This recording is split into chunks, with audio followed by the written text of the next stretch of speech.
विद्यालय संगठन के मूलभूत सिद्धांत है लोच का सिद्धांत, ये भी करेक्ट है। लोकतंत्रीय सिद्धांत, ये भी करेक्ट है। उपलब्ध संसाधनों का अधिकतम उपयोग का सिद्धांत, ये बात भी करेक्ट है ना।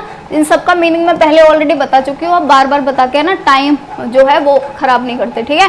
नेक्स्ट है विद्यालय संगठन जो है उसके उद्देश्य कौन कौन से है ना। तो देखो विद्यालय संगठन का या किसी भी चीज का है ना, ये मैं हमेशा बोलती हूँ, कोई भी चीज आए अगर लिखा हुआ है सर्वांगीण विकास तो आपको उस ऑप्शन को छोड़ के कहीं और जाना ही नहीं है, क्योंकि सर्वांगीण विकास का मतलब क्या है, सारे के सारे विकास, चाहे वो सामाजिक विकास हो, चाहे वो मानसिक विकास हो, चाहे वो नैतिक विकास हो, चाहे वो शारीरिक विकास हो, जितने भी तरह के विकास होते हैं हर विकास का मतलब होता है सर्वांगीण विकास। सी ऑप्शन करेक्ट हो जाएगा, है ना।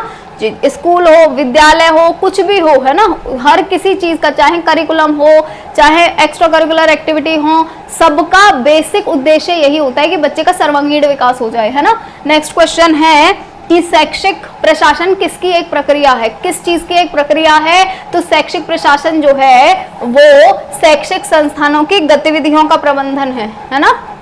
तो बी ऑप्शन हो जाएगा करेक्ट। नेक्स्ट है विद्यालय प्रशासन का स्तर किसके माध्यम से आंका जा सकता है ना। ये क्वेश्चन भी हम ऑलरेडी कल भी कर चुके थे कि विद्यालय प्रशासन का स्तर यानी विद्यालय जो है उसमें प्रशासन किस तरीके का है, या अगर इवन ऐसे भी होता कि विद्यालय की शिक्षा का स्तर यानी उसमें किस तरीके की पढ़ाई हो रही है, या विद्यालय के अंदर अधिगम का स्तर यानी अधिगम किस तरीके का हो रहा है, बच्चे किस तरीके से सीख रहे हैं, कितना सीख रहे हैं। अगर हमें इन सारी की सारी चीजों को आंकना है, मतलब देखना है या इवेलुएट करना है, मूल्यांकन करना है ना, तो हम किस तरीके से कर सकते हैं, अधिगम के परिणाम द्वारा, यानी बच्चे कितना सीख रहे हैं, है ना, बच्चे कितना सीख रहे हैं। और जहां पर भी ऐसे ऑप्शन हो जाए ना कि बच्चों का रिपोर्ट कार्ड देख करके यानी रिजल्ट देख करके, तो वो चीज तो बिल्कुल गलत होती है ना, क्योंकि रिजल्ट पे तो हमारा फोकस होना ही नहीं है, हमारा फोकस होना है मेन अधिगम पे, यानी बच्चा सीख कितना रहा है। मार्क्स पे कहीं भी नहीं जाना है ना। ये अभी आप बीएड में आगे, और खैर अभी एक सेमेस्टर और बचा है इसके बाद, पर आगे सीटेट वीटेट के भी पेपर दोगे तो हमें मार्क्स पे तो बिल्कुल भी नहीं जाना, हमें हमारा मेन फोकस होना चाहिए बच्चे के अधिगम पे, यानी बच्चे के सीखने पे, कि बच्चा सीख कितना रहा है, उसकी लर्निंग कितनी हो रही है, ठीक है। चलिए नेक्स्ट है जो लोकतांत्रिक प्रशासन होता है वो किस पर आधारित है ना। अब लोकतांत्रिक का मतलब क्या होता है, बार बार हम वही एक ही चीज दोहराते रहते हैं। लोकतांत्रिक जो होता है इसका मत या प्रजातांत्रिक भी बोलते हैं इसको ही। तो लोकतांत्रिक का मतलब क्या होता है कि जितने भी लोग किसी एक ऑर्गेनाइजेशन में हैं वहां पे सारे के सारे लोगों के जो बेसिकली डिसीजन होते हैं सबकी कद्र करनी है। ऐसा नहीं है कि एक ने जो डिसीजन ले लिया वही ही फाइनल हो गया, है ना, ऐसा नहीं है, उसको तानाशाही बोलते हैं, है ना। तो ये कौन सा है, लोकतांत्रिक, जिसमें सबका बेसिकली इक्वल पार्ट लेता है हर कोई, है ना। तो लोकतांत्रिक प्रशासन जो है वो किस चीज पर आधारित होता है, तो किस पर आधारित होगा, आपसी सहभाजन पे, है ना। तानाशाही और हस्तक्षेप ये तो आपको दोनों पता ही है, तीन तरह के होते हैं बेसिकली। ये जो प्रशासन होते हैं वो तीन टाइप के हम फर्स्ट यूनिट में ही कर चुके हैं, है ना। तो बार बार इवन 301 में भी हमने ये पढ़ चुके हैं, तो बार बार एक ही चीज को क्या ही बताना है, ठीक। नेक्स्ट है जो टी ग्रेग रसेल है, उन्होंने शिक्षा प्रशासन को बताए शिक्षा अंगों में कौन सा नहीं है ना। अब देखो आपने ये सारे के सारे पढ़े हैं कि जो निर्णय लेना या फिर ऑर्गेनाइज करना या फिर कम्युनिकेट करना, है ना। तो ये सारे के सारे आपने पढ़े ही हैं, फर्स्ट सब्जेक्ट में भी पढ़े हैं और सेकंड सब्जेक्ट के जो अभी पीछे 1-2 यूनिट निकल गए हैं उनमें भी पढ़े हैं, फर्स्ट यूनिट के अंदर भी भर भर के, है ना। बजट बनाना जो है ये नहीं होता है, तो हमारा ये ऑप्शन हो जाएगा करेक्ट। ये जो 6-7 थे ना उनमें से पूछा गया है ना, जो 6-7 वो थे बेसिकली, है ना, स्टेप्स। नेक्स्ट है विद्यालय अनुशासन को सकारात्मक दिशा देने वाले कारकों में कौन सा सर्वोत्तम है, जो सकारात्मक दिशा देगा यानी कि पॉजिटिविटी इंक्रीज करेगा स्कूल की, है ना। तो देखो यहाँ पे अगर हम बी ऑप्शन को देखेंगे तो छात्रों को समय अनुसार पुरस्कार और दंड देना, है ना। तो ये बात तो गलत है, दंड तो देना ही नहीं है, जहाँ दंड आ जाए वहां तो सोच लो, ये ऑप्शन तो बिल्कुल गलत है, ठीक है। नेक्स्ट है प्राचार्य का कुशल नेतृत्व, तो ये हमें थोड़ा ठीक सा लग रहा है ना, कौन सा सर्वोत्तम है, पर हमें सर्वोत्तम ढूंढना है ना। और अगर हम ये ऑप्शन देखेंगे तो वहां पे विद्यालय में मधुर संबंध का होना, और लास्ट ऑप्शन है पाठ्यक्रम सहगामी क्रियाओं को संगठित करना, ठीक है। यहाँ पर जो सबसे ज्यादा हमें फोकस करना होता है ना वो बच्चों पे फोकस करना होता है किसी भी विद्यालय के अंदर, है ना, क्योंकि विद्यालय किस लिए खोले गए हैं, बच्चों के सर्वांगीण विकास के लिए। तो और वैसे भी मैं बोलती हूँ B.Ed जब भी आप कर रहे हो तो ये समझ लो कि बच्चे भगवान है ना। जो चीज बच्चों के फेवर में जा रही हो ना, हमें वही सोचनी है कि यही सबसे ज्यादा बढ़िया है, बच्चों के फेवर में जाए, बस उतनी चीज देखनी है ना। तो यहाँ पर अगर आप ए ऑप्शन देखेंगे ना, विद्यालय में मधुर संबंध होना, है ना, तो ये चीज बच्चों के फेवर में जा रही है कि जो बच्चे हैं बेसिकली उनके साथ भी अच्छा व्यवहार होना चाहिए, ठीक है। तो ए ऑप्शन यहाँ पे सर्वोत्तम हो जाएगा। वैसे तो ये वाले दोनों भी करेक्ट है, अगर ऑल ऑफ दी अबव करके आता, यानी ए सी और डी तीनों करेक्ट वाला ऑप्शन आता तो हम तीनों पे कर सकते थे, है ना। पर क्योंकि हमें सर्वोत्तम ढूंढना है तो हमें यहाँ पे जब भी सर्वोत्तम की बात आए तो सोच लो आपको बच्चे को ध्यान में रखना है कि बच्चा इन सब चीजों में से क्या चाहेगा, ठीक है। नेक्स्ट है विद्यालय और समुदाय के मध्य सशक्त संबंध होने चाहिए, ठीक है। सशक्त संबंध होने चाहिए क्योंकि स्कूल बड़े समुदाय के अंतर्गत एक लघु समुदाय है, नहीं ये चीज तो नहीं हुई करेक्ट। नेक्स्ट है सामाजिक मूल्यों को जानने के लिए, क्योंकि समुदाय और विद्यालय एक दूसरे से संबंधित नहीं है, ये भी गलत है। समुदाय और विद्यालय एक दूसरे से संबंधित तो होते हैं, है ना। कम्युनिटी और जो एक स्कूल है दोनों एक दूसरे से संबंधित तो हैं ही, है ना। वैसे भी समाज का लघु रूप बोला जाता है स्कूल को, ठीक। नेक्स्ट है शिक्षा को वास्तविक बनाने के लिए, तो ये बात हो जाएगी करेक्ट कि शिक्षा जो है उसको रियलिटी में लाने के लिए, है ना, कि जो भी स्कूल में सीख रहे हैं उसको जीवन में कैसे उतारना है या जीवन में कैसे उसको बेसिकली एग्जीक्यूट करना है ना। नेक्स्ट है शैक्षिक प्रशासन उपयुक्त बालकों को उपयुक्त शिक्षकों द्वारा, अब देखो यहाँ पर उपयुक्त बालकों को उपयुक्त शिक्षक वाला आ गया, है ना। और ये वाला भी हम ऑलरेडी पहले कर चुके हैं, बेलफोर ग्राहम ने बोला था ये वाला स्टेटमेंट, ये भी हम पहले कर चुके हैं कि जहां पर भी आ जाए उपयुक्त शिक्षकों को और द्वारा समुचित शिक्षा प्राप्त करने योग्य बनाता है ना, उपयुक्त बालकों को उपयुक्त शिक्षा, ठीक है।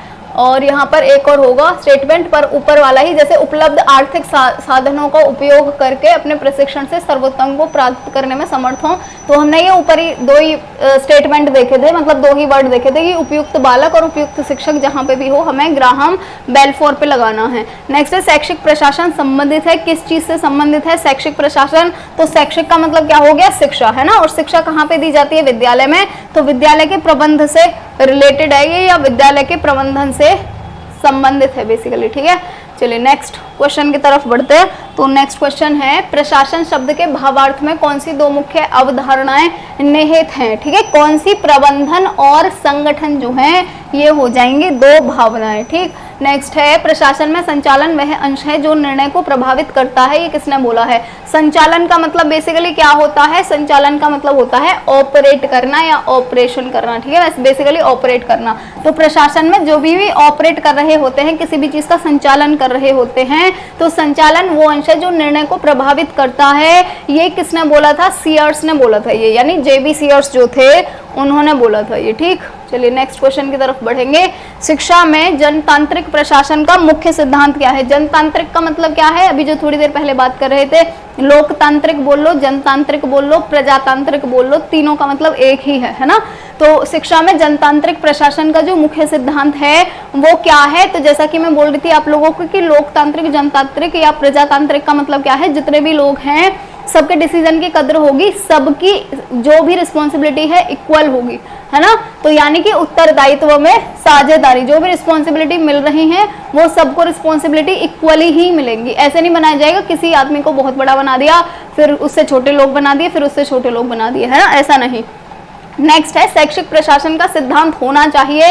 शैक्षिक प्रशासन का सिद्धांत कैसा होना चाहिए, समाज की आवश्यकताओं का सिद्धांत, यानी कि हमें शिक्षा जो है उस तरीके से प्रोवाइड करनी है कि जो समाज है उसकी आवश्यकताओं की पूर्ति हो सके, है ना। अब ऐसा तो नहीं है पाकिस्तान की तरह, जो उनका आज़ादी के टाइम पे जब वो आज़ाद हुए थे उस टाइम पे जो उनका जो शिक्षा का वो बना था, पॉलिसी बना था, या जो शिक्षा का सिस्टम बना था, एजुकेशन सिस्टम बना था, वही ही चला आ रहा है अभी तक, है ना। तभी तो इतने पिछड़े हैं वो। हमें क्या करना है, जो भी चीजें हैं ना आधुनिकता को देखते हुए, मॉडर्निटी को देखते हुए, तब हमें सारी की सारी चीजें डिसाइड करनी होती है। तभी तो देखो हमारी इवन 3 एजुकेशन पॉलिसी आ चुकी हैं और जो 2 पुरानी हैं उनके 2-2 3-3 बार अमेंडमेंट भी हो चुके हैं, है ना। तो अगर पूरी की पूरी टोटल देखी जाए ना, तो हमारी एजुकेशन पॉलिसी अमेंडमेंट्स वाली जो है, जो संशोधन वाली हैं, उनको भी मिलाया जाए तो हमारी 6-7 एजुकेशन पॉलिसी आ गई हैं और उनकी वही सेम ही चल रही है, घिसी पिटी, है ना। चलिए नेक्स्ट है कि विद्यालय नियोजन का स्वरूप है। विद्यालय नियोजन जो है इसका स्वरूप क्या है, तो विद्यालय नियोजन का स्वरूप क्या हो जाएगा, शैक्षिक नियोजन। ये बात करेक्ट है, शैक्षिक नियोजन हो या विद्यालय नियोजन हो, बात तो एक ही है। नेक्स्ट है विद्यालय विकास एवं गुणात्मक सुधार हेतु नियोजन, यानी विद्यालय का विकास हो और उसमें गुणात्मक सुधार हो सके, यानी क्वालिटी जो है वो इम्प्रूव हो सके स्कूल की, ये बात भी करेक्ट है। और नेक्स्ट है पाठ्य सहगामी क्रियाओं, यानी कि जो एक्स्ट्रा करिकुलर एक्टिविटीज होती हैं उनका नियोजन, तो ये बात भी करेक्ट है, ये भी होना चाहिए, यानी डी ऑप्शन हो जाएगा करेक्ट। ठीक, नेक्स्ट है विद्यालय नियोजन की विशेषता जो होती हैं वो कौन कौन सी होती हैं, यह समाज के सिद्धांतों पर आधारित है, बिल्कुल करेक्ट बात है। नेक्स्ट है यह संस्था में प्रजातंत्र प्रणाली को स्थापित करती है, ये भी करेक्ट है। यह सुधार की योजना में स्थानीयता और लचीलापन लाती है, ये बात भी करेक्ट है। ठीक है, ये सारी की सारी चीजें हम ऑलरेडी डिस्कस कर चुके हैं, पर क्योंकि इस यूनिट का भी पार्ट है तो आपको पढ़नी पड़ेंगी। वहां पर आपने किसके अंदर पढ़ी थी, प्रशासन के अंदर पढ़ी थी, या शैक्षिक प्रशासन के अंदर भी पढ़ी होंगी, है ना। और शैक्षिक प्रशासन का फर्स्ट चीज तो प्लानिंग ही होती है, तो प्लानिंग जो है वो हम यहाँ पे पढ़ रहे हैं, नियोजन जो है वो हम यहाँ पे पढ़ रहे हैं डिटेल में, है ना, है तो वही सारी की सारी चीजें। चलिए नेक्स्ट है संस्थागत नियोजन जो है इसका महत्व क्या होता है। संस्थागत का मतलब क्या होता है, कोई भी जो ऑर्गेनाइजेशन है, जैसे विद्यालय भी एक ऑर्गेनाइजेशन है, कंपनी जो है, फैक्ट्री जो है वो भी एक ऑर्गेनाइजेशन है ना।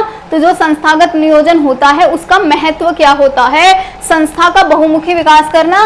बहुमुखी या फिर सर्वांगीण का मतलब एक ही होता है। बहुमुखी का मतलब क्या होता है, चारों तरफ विकास होना चाहिए, है ना। और सर्वांगीण का मतलब क्या होता है, सब तरफ विकास होना चाहिए। तो चारों तरफ बोल लो या फिर सब तरफ बोल लो, बात तो एक ही है ना। तो बहुमुखी विकास होता है संस्था का, ये बात करेक्ट है। अगर हम प्लानिंग करेंगे तो विकास होगा ही होगा। नेक्स्ट है संस्था का समस्त कार्य सुव्यवस्थित रूप से संचालित होता है। अगर हम प्लानिंग पहले से करेंगे तो जितने भी काम हैं उस संस्था के वो सारे के सारे टाइम पे फिनिश होते जाएंगे, ये बात भी करेक्ट है। और नेक्स्ट है शिक्षा क्षेत्र में नवीन प्रयासों को प्रोत्साहन मिलता है, कि अगर आप नई नई चीजें इंप्लीमेंट करना चाहते हैं तो उसके लिए भी आपको एनकरेजमेंट मिलती है, प्रोत्साहन मिलता है ना। तो ये बात भी करेक्ट है, यानी डी ऑप्शन हो जाएगा करेक्ट। नेक्स्ट है संस्थागत नियोजन का व्यवहारिक स्वरूप जो है वो कैसा है ना। शाला कैलेंडर का निर्माण, समय सारणी का निर्माण, स्कूल के कैलेंडर का, है ना।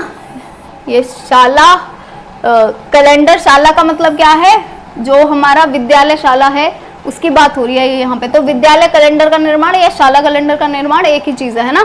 तो शाला कैलेंडर का निर्माण, शाला कैलेंडर बेसिकली क्या होता है, जैसे आपने RMPSU का सिलेबस अगर देखा होगा तो वहाँ पे पूरा दिया हुआ है बीएड के सिलेबस में कि आपके मिड टर्म कब होंगे, आपके सेमेस्टर कब होंगे, कितने मार्क्स के कौन से पेपर होंगे, है ना, जो आपके इंटरनल असेसमेंट होंगे उसके कितने मार्क्स होंगे, है ना, छुट्टियां कब कब होंगी आपकी, तो वो सारा का सारा दिया है हुआ है ना सिलेबस में। और वही क्या है, वही आपका कैलेंडर है आपके कॉलेज के बीएड के डिपार्टमेंट का, है ना। तो शाला कैलेंडर का यही मतलब होता है कि जो पूरे साल की चीजें होती हैं वो स्टार्टिंग में ही दी हुई होती हैं। और नेक्स्ट है समय सारणी का निर्माण, यानी कि टाइम टेबल जो होता है कि दिन में कितने घंटे होंगे, कौन सा वाला जो लेक्चर है वो किस सब्जेक्ट का होगा, कौन टीचर उसको पढ़ाएगा, तो ये समय सारणी हो गया, यानी टाइम टेबल स्कूल का। और नेक्स्ट है शिक्षक अभिभावक संघ, है ना, जहां पर कि जिस संघ के अंदर शिक्षक और अभिभावक दोनों को ही इंक्लूड करा जाता है, यानी ये सभी जो है वो हो जाएगा हमारा यहाँ पर करेक्ट ऑप्शन। ठीक, चलिए नेक्स्ट है संस्थागत नियोजन जो है इसका क्षेत्र कौन,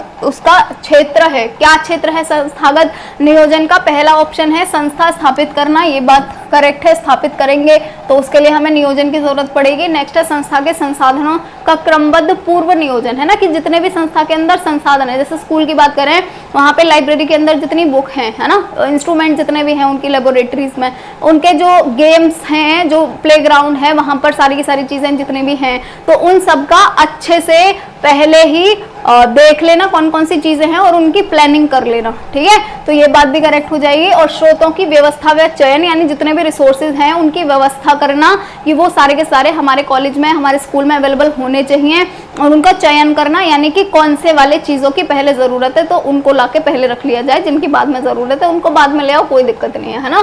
तो यानी डी ऑप्शन यहाँ पर भी हो जाता है करेक्ट। नेक्स्ट है संस्थागत नियोजन जो है वो होना चाहिए, कैसा होना चाहिए, आवश्यकता पे आधारित होना चाहिए, बिल्कुल करेक्ट बात है ना। नेक्स्ट है कि उद्देश्योन्मुख होना चाहिए, यानी पहले एक उद्देश्य निर्धारित कर लो। देखो नियोजन तो जो भी होता है ना, सबसे पहला हमने पढ़ा था, सबसे पहला स्टेप ही होता है उद्देश्य का निर्धारण, है ना। सबसे पहले हमें ऑब्जेक्टिव भी तो डिसाइड करना पड़ेगा, एम ही तो डिसाइड करना पड़ेगा कि हमारा एम है क्या, तभी तो उस एम के लिए हम कोई भी प्लानिंग करेंगे।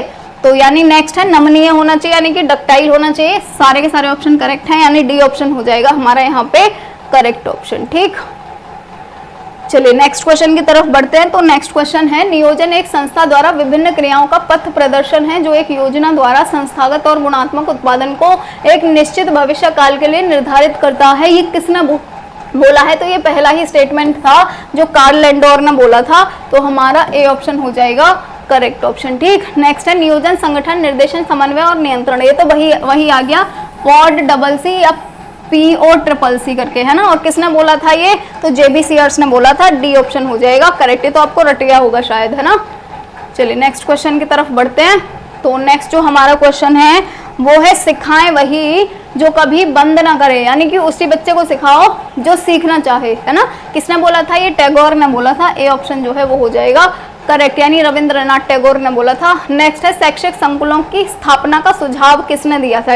यानी कि एजुकेशनल कॉम्प्लेक्सेस जो हैं वो बनने चाहिए, ये किसने बोला था? आचार्य राममूर्ति समिति ने बोला था। बी ऑप्शन जो है वो हो जाएगा करेक्ट। और शैक्षिक संकुलों की भी बात हम ऑलरेडी पहले भी कर चुके हैं, है ना। नेक्स्ट जो क्वेश्चन है वो है, शैक्षिक संकुलों में शैक्षिक संकुल में सम्मिलित होंगे, यानी कि कौन कौन सी चीजें सम्मिलित होंगी यहाँ पर? तो कौन कौन सी चीज सम्मिलित होंगी? स्थानीय कॉलेज होंगे, हाई स्कूल और हाई स्कूलों का समूह, और मिडिल और प्राथमिक विद्यालय सारे के सारे होंगे। बी ऑप्शन जो है वो हो जाएगा यहाँ पे करेक्ट ऑप्शन। ठीक है,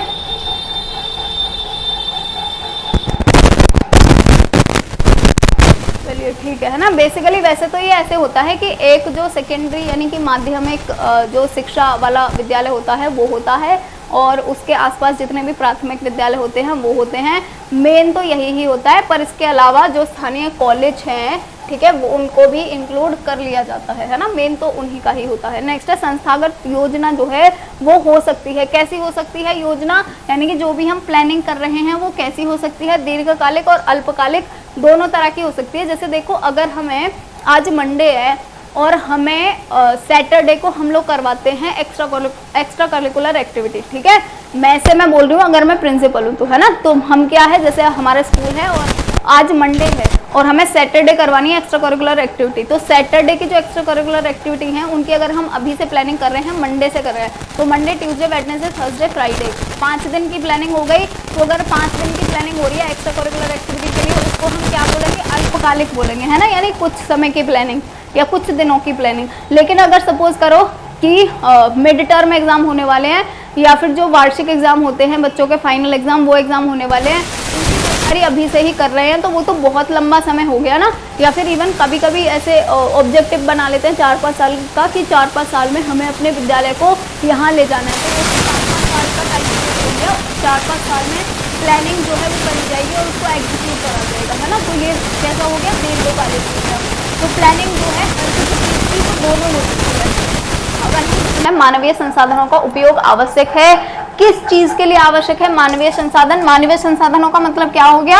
जैसे स्कूल में जितने भी मानव काम कर रहे हैं, मानव कौन काम कर रहा है? जैसे टीचर हो गया, ऑफिस वाले लोग हो गए, नॉन टीचिंग स्टाफ हो गया, है ना, जो स्वीपर वगैरह होते हैं, झाड़ू पोंछा जो लगाते हैं स्कूल में, या फिर जो घंटा बजाता है, क्या बोलते हैं? पियोन बोलते हैं इसको, है ना। ये मानवीय संसाधन होते हैं बेसिकली। तो मानवीय संसाधन जो है उनका उपयोग आवश्यक है किस चीज के लिए? उत्तम शिक्षा के लिए, यानी कि बेस्ट शिक्षा दी जा सके, ठीक है, बहुत ही ज्यादा बेहतरीन शिक्षा दी जा सके। नेक्स्ट है, प्रबंधन विद्यालय के सर्वांगीण विकास की प्रकृति है, यानी प्रबंधन जो है वो विद्यालय के सर्वांगीण विकास की प्रकृति है, ठीक है। तो क्या है जो प्रबंधन होता है? वो देखो, प्रबंधन जो होता है वो एक कला होती है ना, हर किसी को नहीं आ सकती है। तो यहाँ पे हमारा कला जो है वो आंसर हो जाएगा। नेक्स्ट है, मानवीय संसाधन जो है वो होते हैं, कितने होते हैं मानवीय संसाधन? 3 प्रकार के होते हैं मानवीय संसाधन। चलिए नेक्स्ट की तरफ शिफ्ट होंगे। अब देखो नेक्स्ट जो हमने पढ़ा था अभी कि मानवीय संसाधन कितने होते हैं? 3 होते हैं मानवीय संसाधन, ठीक है। विद्यालय के मानवीय संसाधनों का दूसरा स्तंभ कौन सा होता है? तो दूसरा स्तंभ कौन सा होता है? शिक्षार्थी होते हैं, ठीक है। प्रथम स्तंभ कौन होता है? शिक्षक, दूसरा प्रबंधक, तीसरा शिक्षार्थी, ठीक है। शिक्षा देने के लिए परंपरा में कितने प्रमुख उपागम देखे गए हैं, है ना। तो कितने उपागम होते हैं? बेसिकली 2 उपागम होते हैं। ए जो ऑप्शन है हमारा वो यहाँ पे हो जाएगा करेक्ट, ठीक है। नेक्स्ट है, सूचना का आशय किससे होता है? यानी सूचना जो होती है वो बेसिकली क्या होती है, किससे होता है? सूचना का आशय ज्ञान से होता है ना। नेक्स्ट है सूचना प्रबंधन का क्षेत्र है। सूचना प्रबंधन का क्षेत्र कैसा है? बहुत ही ज्यादा बड़ा है, व्यापक है। सूचना संकलन का प्रमाणिक स्रोत है। क्या है प्रमाणिक स्रोत? विभागीय आदेश। तो बी ऑप्शन जो है वो हो जाएगा हमारा करेक्ट ऑप्शन। ठीक, चलिए नेक्स्ट क्वेश्चन की तरफ बढ़ेंगे।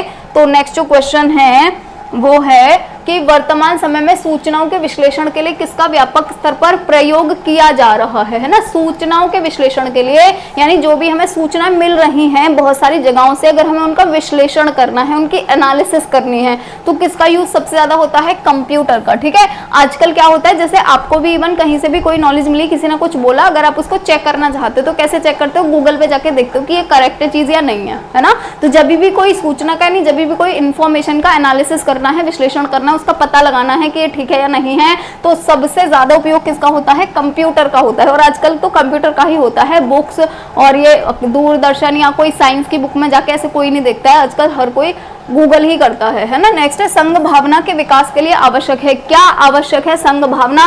संघ भावना का मतलब क्या होता है? Union sense. ठीक है, यानी कि हम सब एक हैं, ये होता है संघ भावना का मतलब, जितने भी लोग हैं हम सब एक हैं। तो इस जो संघ भावना है उसके विकास के लिए क्या आवश्यक है? विद्यालय असेंबली का होना, भवन प्रणाली का होना, विद्यालय के यूनिफॉर्म, तो सारी की सारी चीजें है ना।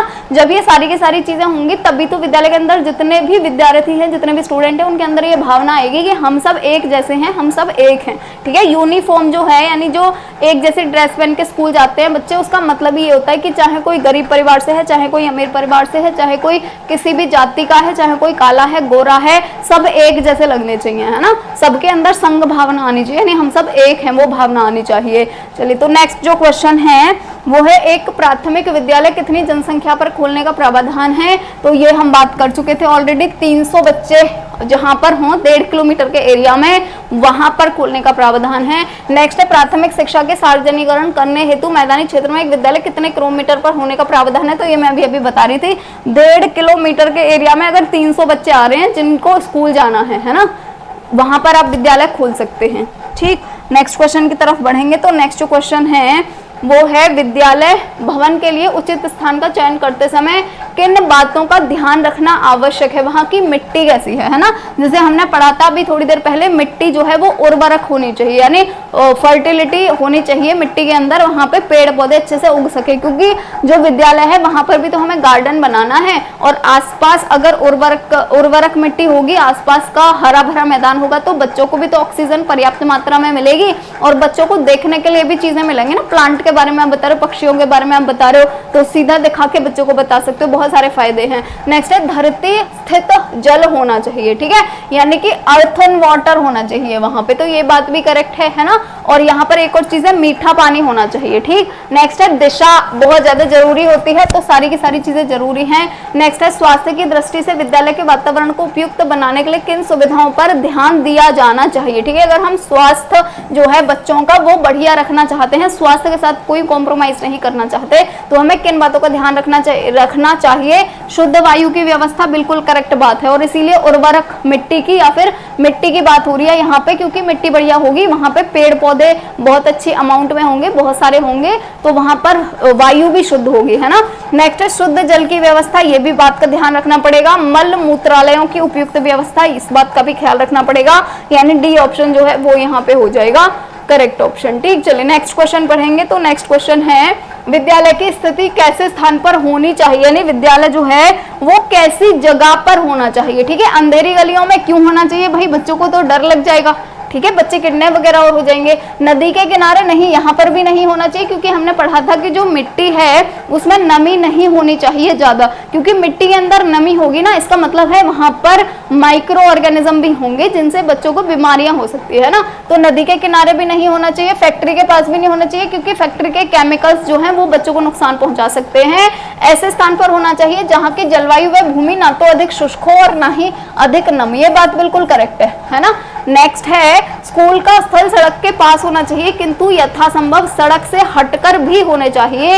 ये किसने बोला है? तो ये रायबर्न ने बोला है ना। वैसे होने तो सड़क के पास ही चाहिए और मुख भी सड़क की साइड ही होना चाहिए, पर इसका मतलब ये नहीं है कि ये यहाँ पे बड़ी सी सड़क है ना, और यहीं से ही हमारा ये मेन गेट है स्कूल का और हमने यही ही स्कूल बना डाला है ना। ऐसे नहीं होना चाहिए, क्योंकि बच्चे सोचो यहाँ से निकल के गए और यहाँ पे जा रही है बस और बच्चों का एक्सीडेंट भी हो सकता है ना। कैसे होना चाहिए अगर हम देखें तो देखो इस तरीके से होना चाहिए, जैसे ये अगर बड़ी सी रोड है तो आप क्या करो, यहाँ पे इतना लंबा एक गली सी रखो और तब जाके यहाँ पे स्कूल रखो, है ना। तो बच्चे बेसिकली यहाँ से जब उनके मम्मी पापा आए अंदर लेने तो यहाँ से लेके तब वो अंदर जाए, ठीक है। तो ये सड़क के किनारे भी हो गया और बिल्कुल एकदम सड़क की साइड भी नहीं हुआ, ठीक। चलिए नेक्स्ट स्लाइड की तरफ बढ़ते हैं। तो नेक्स्ट स्लाइड पे बात करेंगे। नेक्स्ट स्लाइड है भवन योजनाओं को विभक्त किया जा सकता है, यानी अगर हम डिजाइन की बात, एक मिनट दो बस मेरे को।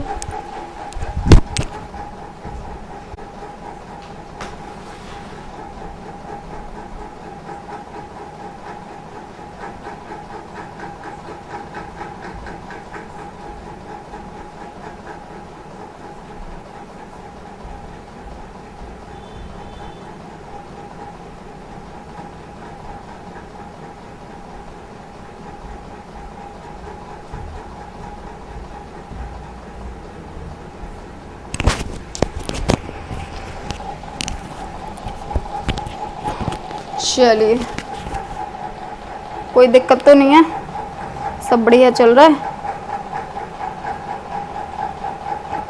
ठीक है जी। चलिए तो मैं देख लेती हूँ मैं आ रही हूँ नहीं ठीक से, और फिर हम स्टार्ट कर लेते हैं, ठीक है। हाँ जी आवाज़ आ रही है प्रॉपर, कोई दिक्कत तो नहीं है। हेलो प्रियंका, हेलो, ठीक है। चलिए तो हम यहाँ पे बात कर रहे थे भवन योजनाओं को विभक्त किया जाता है ना। दो भवन योजना पढ़ी थी, दो तरह की हमने, एक खुली और एक बंद, ठीक है। नेक्स्ट है खुली योजनाओं में निम्न आकार की योजनाएं पाई जाती हैं। तो इसका जो मैंने वो आपको बताया था वो आप याद रख लीजिएगा, सभी आकार की पाई जाती है। आपने ई और एच भी पढ़ा था, आई और टी भी पढ़ा था, वाई और एल भी पढ़ा था, यू आकार की भी होती है। यू वहां पे नहीं दिया था तो आप यू और ऐड कर लेना वहां पर, ठीक है। चलिए नेक्स्ट क्वेश्चन की तरफ बढ़ते हैं। तो नेक्स्ट क्वेश्चन की बात करेंगे।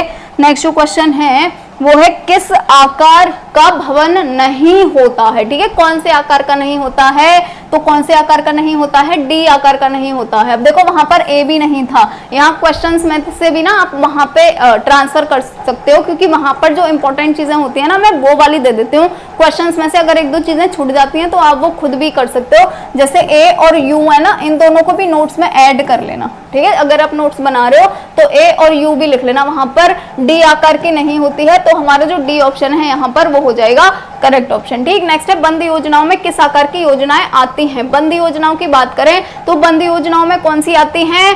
ठोस और शून्य दोनों आती हैं। तो हमारा ए और बी दोनों ऑप्शन करेक्ट हो जाएंगे, है ना। तीन तरह की होती हैं, तीन तरह की आपको याद ही होंगी, ठीक है। एक ठोस आयताकार होती है, एक सिर्फ आयताकार होती है और एक शून्य आयताकार होती है।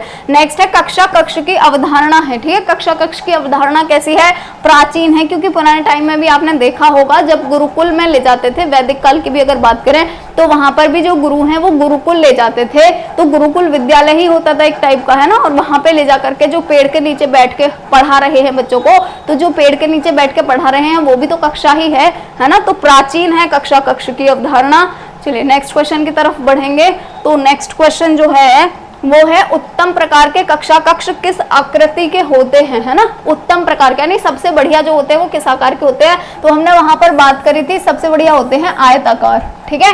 ऐसे तो हमारा सी ऑप्शन हो जाएगा करेक्ट। नेक्स्ट है भवन निर्माण में कक्षा कक्ष की ऊंचाई कितनी होनी चाहिए? कितने फीट का होना चाहिए? 17 फीट का होना चाहिए। बी ऑप्शन जो है वो यहाँ पे हो जाएगा करेक्ट। चलिए नेक्स्ट क्वेश्चन है कि उत्तम प्रकार के कक्षा कक्ष किस आकृति के होते हैं? ये तो वही क्वेश्चन आ गया है, आयताकार के होते हैं। नेक्स्ट है कक्षा कक्ष की अगर हम बात करें तो कक्षा कक्ष में कक्षा कक्ष के बाहर किसी सार्थक क्रियाकलाप को संपन्न कराने के लिए आवश्यक है क्या चीज आवश्यक है, ठीक है। कक्षा कक्ष में, कक्षा कक्ष के बाहर, यानी कि क्लास के बाहर आप कोई क्रियाकलाप करवाना चाहते हो, है ना, जैसे क्लास के बाहर ले जाकर के बच्चों को कोई भी एक्टिविटी करवाना चाहते हो, तो उसके लिए कौन सी चीज आवश्यक है, सबसे ज्यादा आवश्यक है उस चीज की योजना बनाना, उस चीज की प्लानिंग करना, ठीक। नेक्स्ट है कक्षा कक्ष में बच्चों के लिए फर्नीचर की व्यवस्था की जानी चाहिए। जो फर्नीचर होना चाहिए, यानी जो बच्चों के लिए कुर्सी मेज होते हैं बेसिकली, वो कैसे होने चाहिए, तो वो होने चाहिए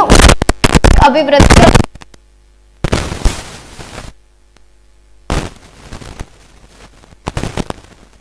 छोटी छोटी कुर्सी मेज होनी चाहिए, बड़े बच्चे हैं बड़ी बड़ी कुर्सी मेज, ठीक है।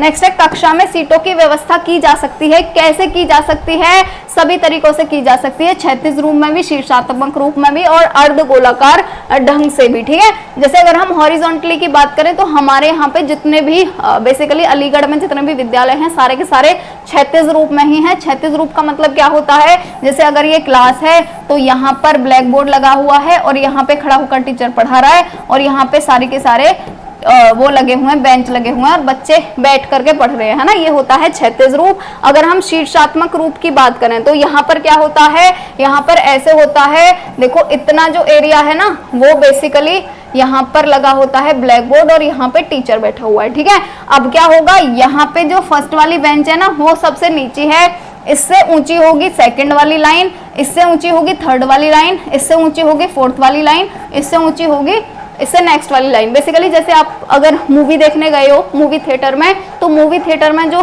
चेयर्स होती हैं सीढ़ियों पे लगी रहती है ना, इस तरीके से लगी रहती हैं, इसमें शीर्षात्मक रूप में, ठीक है। और अर्धगोलाकार ढंग में कैसे होती हैं, तो अर्धगोलाकार ढंग में ऐसे होती हैं कि यहाँ पर समझ लो यहाँ पर ब्लैक बोर्ड लगा हुआ है, यहाँ पर टीचर पढ़ा रहा है, तो इस तरीके से लगी रहती हैं, ठीक है। ये होता है अर्धगोलाकार ढंग से, यहाँ पे ऐसे ऐसे चेयर्स लगी रहती हैं, ऐसे ऐसे, ठीक है, ऐसे ऐसे, ये होता है अर्धगोलाकार ढंग, ठीक। चल तो उपयुक्त सभी हो जाएगा इसका करेक्ट आंसर। चलिए नेक्स्ट क्वेश्चन की बात करेंगे। तो नेक्स्ट जो क्वेश्चन है वो है कि कुर्सी, चलिए नेक्स्ट जो क्वेश्चन है वो है कुर्सी की सीट की गहराई होनी चाहिए, कितनी होनी चाहिए, 3/8 इंच की होनी चाहिए, ये हम पढ़ चुके हैं ऑलरेडी।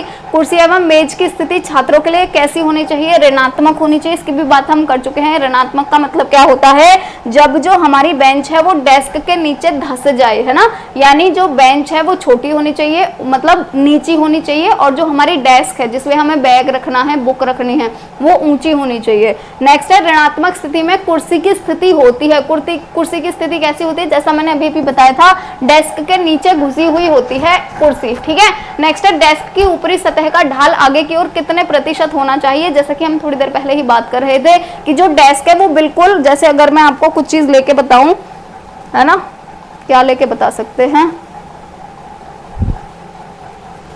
चलिए लेके आती हूँ कुछ तो, चलो आप समझ ही गए होंगे, या कुछ लेके आऊं, मतलब एकदम ऐसे प्लेन नहीं होनी चाहिए, है ना, ऐसे नहीं होनी चाहिए एकदम, क्योंकि अगर, चलो मैं कुछ लेके ही आती हूँ, है ना।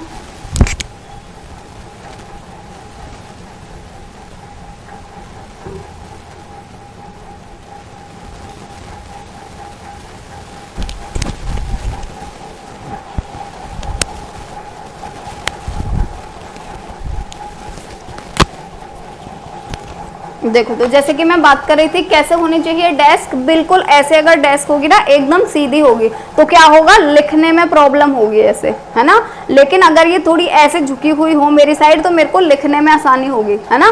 तो कैसी होनी चाहिए, ये झुकी हुई होनी चाहिए, और कितने अंश पर झुकी हुई होनी चाहिए, 15 अंश पर, है ना, यानी 15 डिग्री पर झुकी हुई होनी चाहिए। चलो नेक्स्ट क्वेश्चन की तरफ बढ़ेंगे।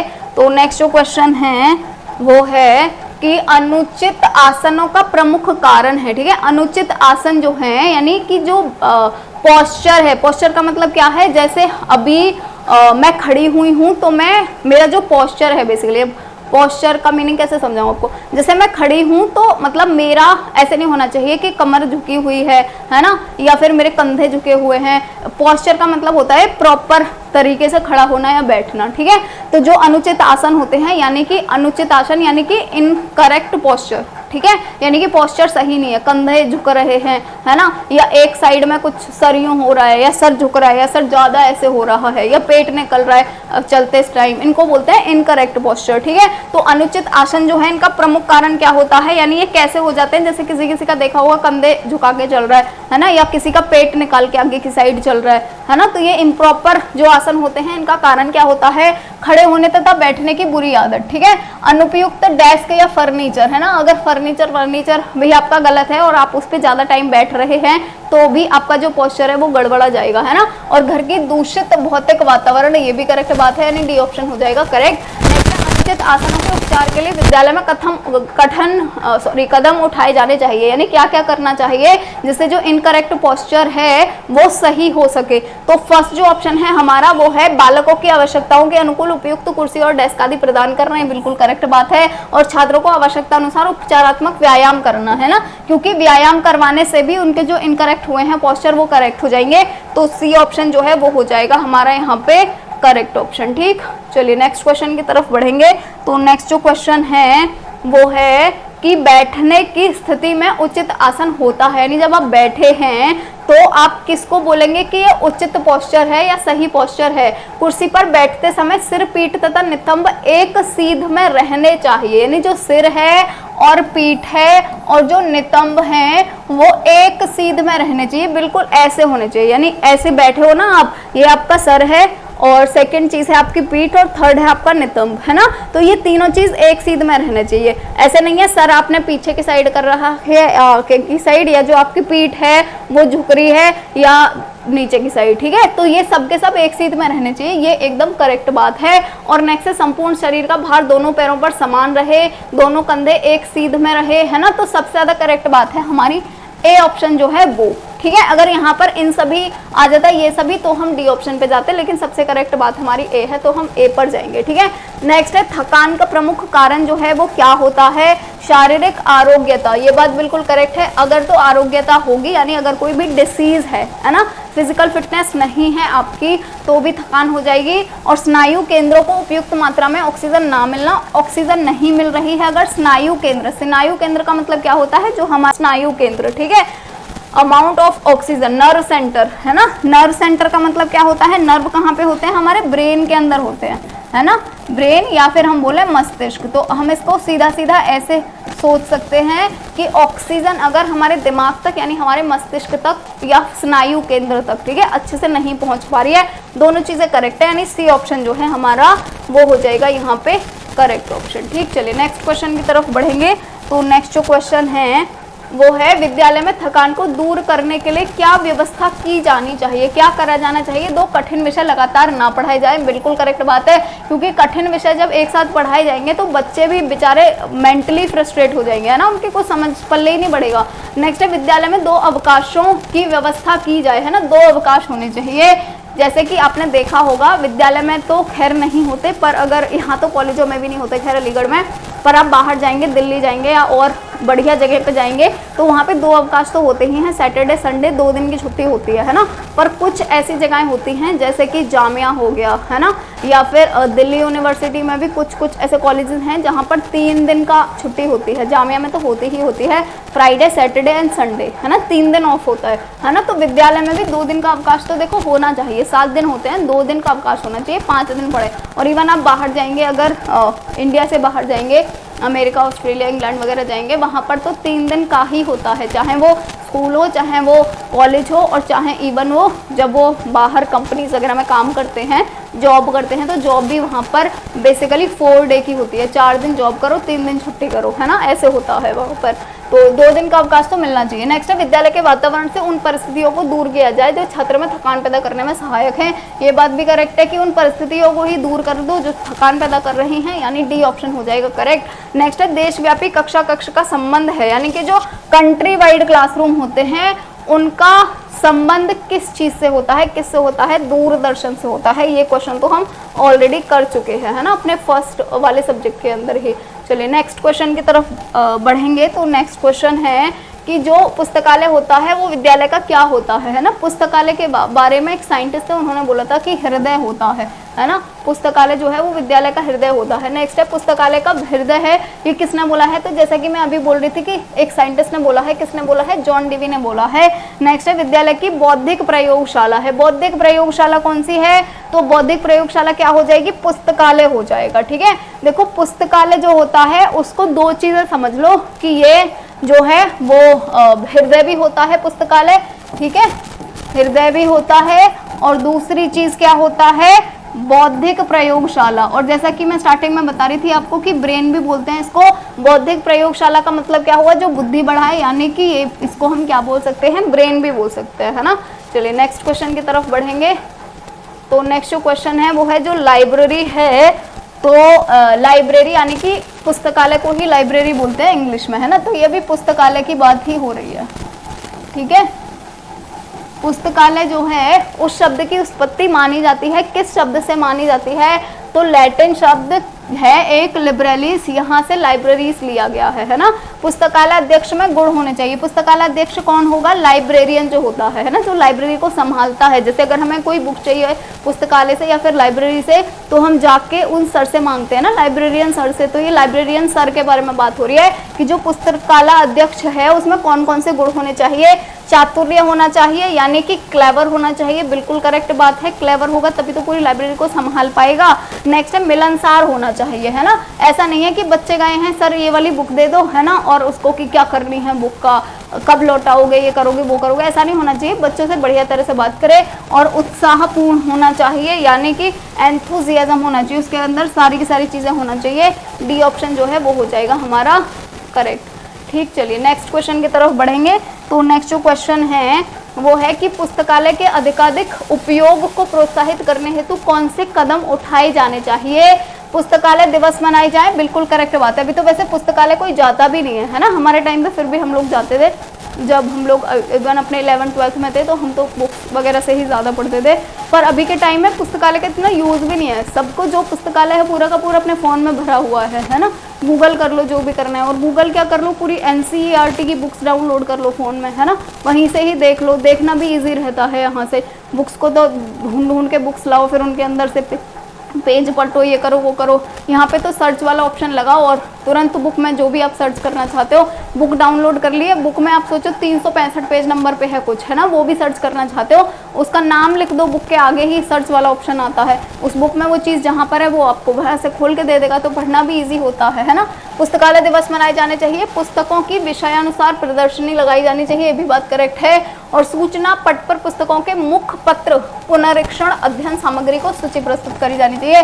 सारी चीज़ें अगर आप करेंगे तो जो पुस्तकालय का उपयोग है वो बढ़ जाएगा, क्योंकि बच्चे इंटरेस्ट लेने लगेंगे पुस्तकालय के अंदर। नेक्स्ट है तकनीकी एवं व्यावसायिक कौशलों के विकास के लिए सबसे उपयुक्त स्थान जो है वो कौन सा है? देखो तकनीकी और व्यावसायिक कौशल जो हैं इसके लिए सबसे उपयुक्त स्थान कहाँ पर रहेगा? जहाँ पर इन सब चीज़ों के बारे में कौशल सिखाए जाएंगे, है ना, प्रैक्टिकल करवाए जाएंगे। और कहाँ पर करवाए जाएंगे? तो वर्कशॉप या कार्यशाला में करवाए जाएंगे। तो हमारा सी ऑप्शन जो है यहाँ पर वो हो जाता है करेक्ट ऑप्शन। ठीक, चलिए नेक्स्ट क्वेश्चन की तरफ बढ़ते हैं। तो नेक्स्ट जो क्वेश्चन है वो है प्रयोगशाला द्वारा विषय विशेष के लिए वातावरण तैयार किया जाता है। ठीक है, कैसा तैयार किया जाता है? उपयुक्त और अनुकूल, तो बिल्कुल करेक्ट बात है। यानी जो भी आप पढ़ा रहे हैं, जो भी सब्जेक्ट है उसके अनुकूल और उसके उपयुक्त होना चाहिए।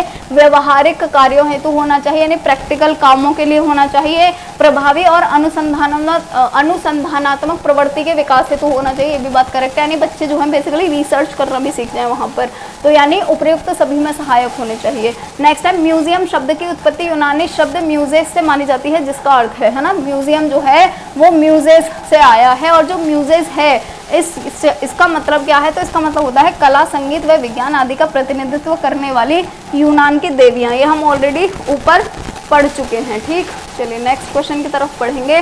तो नेक्स्ट क्वेश्चन है संग्रहालय का अर्थ जो है वो क्या होता है? अर्थ है महत्वपूर्ण वस्तुओं का। संग्रहालय का मतलब क्या होता है? वही म्यूजियम है ना। तो जो संग्रहालय होता है उसका अर्थ होता है महत्वपूर्ण वस्तुओं का। महत्वपूर्ण वस्तुओं का क्या? महत्वपूर्ण वस्तुओं का संग्रह कक्ष, यहाँ जहाँ पर की महत्वपूर्ण वस्तुएं रखी जाती हैं, बिल्कुल करेक्ट बात है। और महत्वपूर्ण वस्तुओं की सूचना दी जाती है, ये भी करेक्ट बात है। और उनकी प्रदर्शनी लगाई जाती है, ये भी करेक्ट बात है, यानी डी ऑप्शन हो जाएगा करेक्ट।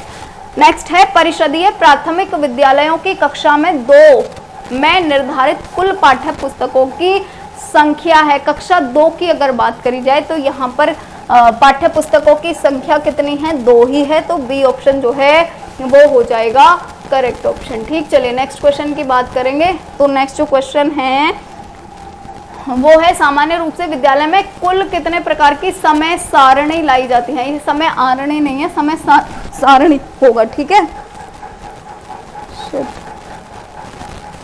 ना, समय सारणी होगा ये। तो सामान्य रूप से विद्यालय में कुल कितने प्रकार की समय सारणी लाई जाती है? कितने प्रकार की? एक टाइप की ही होती है ना। टाइम टेबल जो होता है पूरे स्कूल में एक ही प्रकार का टाइम टेबल होता है। ऐसा तो नहीं होता कि आपके लिए अलग टाइम टेबल हो, मेरे लिए अलग हो, ऐसा नहीं होता ना, सबके लिए एक ही टाइम टेबल होता है। नेक्स्ट है समय तालिका के निर्माण में ध्यान देना चाहिए। किस चीज़ का ध्यान देना चाहिए? विषयों के क्रम का।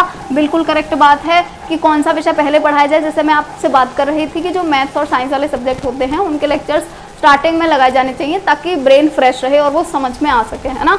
नेक्स्ट है छात्रों की थकावट का। ये भी बिल्कुल करेक्ट बात है, क्योंकि जो हमारे बेसिकली फिजिकल चीज़ें करवानी, जैसे व्यायाम वगैरह हैं, उसके अगर लेक्चर्स हैं वो लास्ट में लगाने चाहिए। व्यायाम करके पहले ही थक जाएंगे, पढ़ेंगे कहाँ से फिर, है ना। और समय चक्रों के क्रम का, ये भी करेक्ट बात है, यानी डी ऑप्शन जो है वो हो जाएगा यहाँ पे करेक्ट ऑप्शन। ठीक, चलिए नेक्स्ट क्वेश्चन की बात करेंगे। तो नेक्स्ट जो क्वेश्चन है वो है समय तालिका के निर्माण में। ठीक है, समय तालिका के निर्माण में क्या करना चाहिए? शिक्षकों के हित का ध्यान रखा जाए, या विद्यालय में उपलब्ध सामग्री का ध्यान रखा जाए, या शिक्षा विभागीय नियमों का ध्यान रखा जाए। देखो सारी चीज़ों का रखना चाहिए, है ना, यानी डी ऑप्शन हो जाएगा करेक्ट। नेक्स्ट है समय सारणी उत्तम साधन है, यानी जो टाइम टेबल है वो उत्तम साधन है। किस चीज़ का उत्तम साधन है? विद्यालय में अनुशासन स्थापित करने का, नियमित शिक्षण अधिगम प्रक्रिया का, नियमित शिक्षण अधिगम प्रक्रिया का, है ना। ये 2 बार हो गया है टाइप, ये यहाँ से काट दो, ठीक है। नियमित शिक्षण अधिगम प्रक्रिया का। नियमित शिक्षण अधिगम प्रक्रिया का मतलब क्या हुआ? जैसे एक नियमित टाइम पे पहले से ही फिक्स कर दिया गया है, इस टाइम पे ये पढ़ाया जाएगा, इस टाइम पे ये पढ़ाया जाएगा, है ना। तो सबसे करेक्ट बात क्या हो गई? हमारा बी ऑप्शन जो है वो हो जाएगा करेक्ट ऑप्शन। चलिए नेक्स्ट क्वेश्चन की बात करते हैं। तो नेक्स्ट जो क्वेश्चन है वो है गर्मी के मौसम में विद्यालय। ये इसकी बात हम ऑलरेडी कर चुके हैं। गर्मी के मौसम में 7 बजे स्टार्ट हो जाने चाहिए विद्यालय। तो हमारा जो बी ऑप्शन है करेक्ट हो जाएगा, क्योंकि बेसिकली 5 घंटे का होता है जो विद्यालय होता है ना। तो अगर 7 से स्टार्ट किया है, 12 बजे 12:30 बजे जो है वो बंद हो जाए, ताकि बच्चे दोपहर में आके थोड़ा सा आराम कर सके, है ना, धूप इतनी पड़ती है। नेक्स्ट है छोटे बच्चों के लिए एक पीरियड की उपयुक्त अवधि कितनी होनी चाहिए? 30 से 35 मिनट की होनी चाहिए। ये भी, इसके बारे में भी हम बात कर चुके हैं, है ना, उधर ही। ये तो सब आपको पहले से ही ऑलरेडी पता होगा, है ना। चलिए नेक्स्ट क्वेश्चन की बात करते हैं। तो नेक्स्ट जो क्वेश्चन है वो है समय सारणी को क्या कहा जाता है? समय सारणी को क्या बोलते हैं? विद्यालय की दूसरी घड़ी बोलते हैं। समय सारणी से बचत होती है, समय और श्रम दोनों की बचत होती है, हम ऊपर ऑलरेडी पढ़ चुके हैं। चलिए नेक्स्ट क्वेश्चन की बात करेंगे। तो नेक्स्ट जो क्वेश्चन है वो है समय तालिका शिक्षक और विद्यार्थी को ताले में बंद कर देती। किसने बोला है? ये बोला है आरसी फोस ने। डॉक्टर जसवंत सिंह ने समय सारणी को क्या बोला है? इन्होंने क्या बोला था? स्पार्क प्लग बोला था। ए ऑप्शन जो है वो हो जाएगा यहाँ पे करेक्ट ऑप्शन। ठीक, चलिए नेक्स्ट क्वेश्चन की तरफ बढ़ते हैं। तो नेक्स्ट क्वेश्चन है टाइम टेबल स्कूल का स्पार्क प्लग है जो उसकी विभिन्न क्रियाओं तथा उसके विभिन्न कार्यक्रमों को संचालित करता है। किसने बोली है ये चीज़? तो ये किसने बोला है? अभी अभी हमने पढ़ा है, जस्ट किसने बोला है? जसवंत सिंह ने बोला था। सी ऑप्शन हो जाएगा करेक्ट। नेक्स्ट है कौन सा कथन तथ्य गलत है? यहाँ पर हमें गलत वाला जो तथ्य है वो ढूंढना है। पहला है कार्यभार को ध्यान में रखकर समय सारणी बनाई जानी चाहिए। ये तो करेक्ट है। कार्यभार को यानी बेसिकली कितना वर्कलोड है उसको ध्यान में रख के टाइम टेबल बनाना चाहिए, तो सही बात है। समय सारणी व्यापक होनी चाहिए, ये भी करेक्ट बात है। व्यापक होनी चाहिए, क्यों होनी चाहिए? संकुचित। नेक्स्ट है समय सारणी ऐसी होनी चाहिए जिससे विद्यालय में प्राप्त संसाधनों का अधिकतम प्रयोग होनी चाहिए। अधिकतम प्रयोग हो तो संसाधन को तो जितना ज़्यादा प्रयोग हो सके उतना ही ज़्यादा बढ़िया है, तो ये तो अच्छी चीज़ है। ठीक है, तो ये वाला ऑप्शन भी करेक्ट है। नेक्स्ट है समय सारिणी में प्रथम कालांश पाठ्य सहगामी क्रियाओं का होना चाहिए, है ना।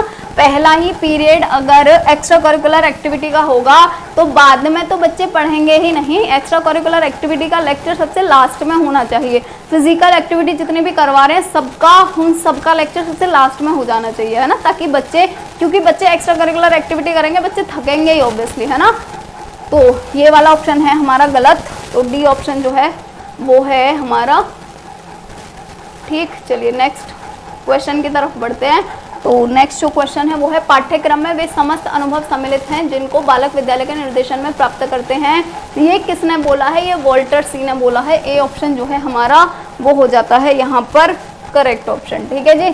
तो हमारा जो टाइम है वो ऑलरेडी बहुत ज़्यादा हो गया है ना, और अभी हमारी समझ लो 23-24 स्लाइड्स बची हैं, तो आज नहीं हो पाएगा, ठीक है। इसके बाद में 1-2 स्लाइड और करवा रहे हैं और बंद करते हैं, कल ही हो पाएगा।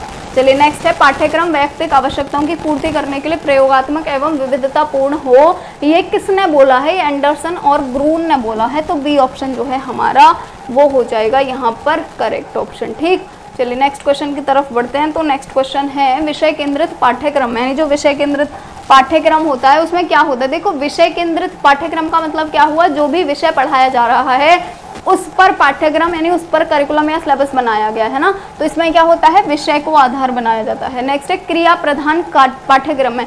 क्रिया प्रधान का मतलब क्या हुआ? जो भी एक्टिविटी करवा रहे हैं बच्चे से उसको ध्यान में रख करके पाठ्यक्रम बनाया गया है ना, यानी कि छात्रों की क्रियाओं और अनुभवों पर बल दिया जाता है। तो ये हो गया हमारा बी ऑप्शन इसमें करेक्ट। चलिए नेक्स्ट क्वेश्चन है, और अब ये आज का लास्ट स्लाइड होगा कि नेक्स्ट जो हमारा क्वेश्चन है वो है कक्षा 6 से 8 तक के पाठ्यक्रम में समस्त समाज उपयोगी उत्पादक कार्य को रखने का सुझाव किसने दिया था? ठीक है, तो किसने दिया था? ये राष्ट्रीय शिक्षा सम्मेलन 1977 में दिया गया था। नेक्स्ट है मूल्यांकन जो होता है यानी इवैल्यूएशन जो होता है बच्चों का, उसकी प्रविधियां हैं यानी उसके तरीके हैं। प्रविधियों का मतलब क्या होता है? तकनीकी तरीके, ये होता है इसका मतलब, है ना। तो प्रविधियां जो हैं वो कौन सी हैं? मूल्यांकन अगर करना है, किसी का इवैल्यूएशन करना है, बच्चा कितना सीखा है, कैसे कर सकते हैं, उसका इंटरव्यू ले लो, उससे प्रश्न पूछ लो, ठीक है। नेक्स्ट है अभिलेख यानी कि रिकॉर्ड्स उसके देख लो, बच्चे के पूरे साल के रिकॉर्ड्स रखे रहते हैं ना। और नेक्स्ट है निरीक्षण कर लो यानी इंस्पेक्शन कर लो, या फिर एग्जाम ले लो बच्चों का। तो सारी की सारी चीज़ों से हम मूल्यांकन कर सकते हैं। डी ऑप्शन जो है वो यहाँ पे हो जाता है करेक्ट, ठीक है। तो स्लाइड पे, ठीक है। चलिए तो हमारा नेक्स्ट जो क्वेश्चन है वो है परीक्षा प्रविधि के भेद हैं, यानी जो परीक्षा प्रविधि होती है उसके कौन कौन से डिफरेंसेस हैं या उसके कौन कौन से टाइप्स हैं बेसिकली, है ना।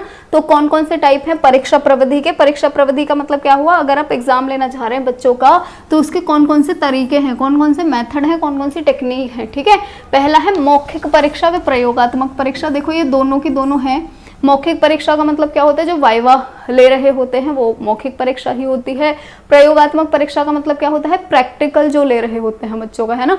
जो 9, 10, 11, 12 में साइंस वाले हैं उनको अच्छे से पता होगा, प्रैक्टिकल एग्जाम, है ना। नेक्स्ट है कागज पेंसिल परीक्षा, यानी पेपर और पेंसिल दे करके बच्चों से जो बेसिकली एग्जाम उनका लिया जाता है वो। और नेक्स्ट निबंधात्मक परीक्षा, यानी किसी भी टॉपिक पर निबंध लिखने के लिए दे दिया जाता है ना। यहाँ पर बेसिकली जब भी बच्चे को निबंध लिखने के लिए दिया जाता है ना, तो उसका मतलब होता है बच्चे का इमेजिनेशन कितना कर सकता है उसको देखना, और जो बच्चा है उसका भाषा का विकास कितना हुआ है वो देखना। ये पर्पस होता है निबंधात्मक का, ठीक है।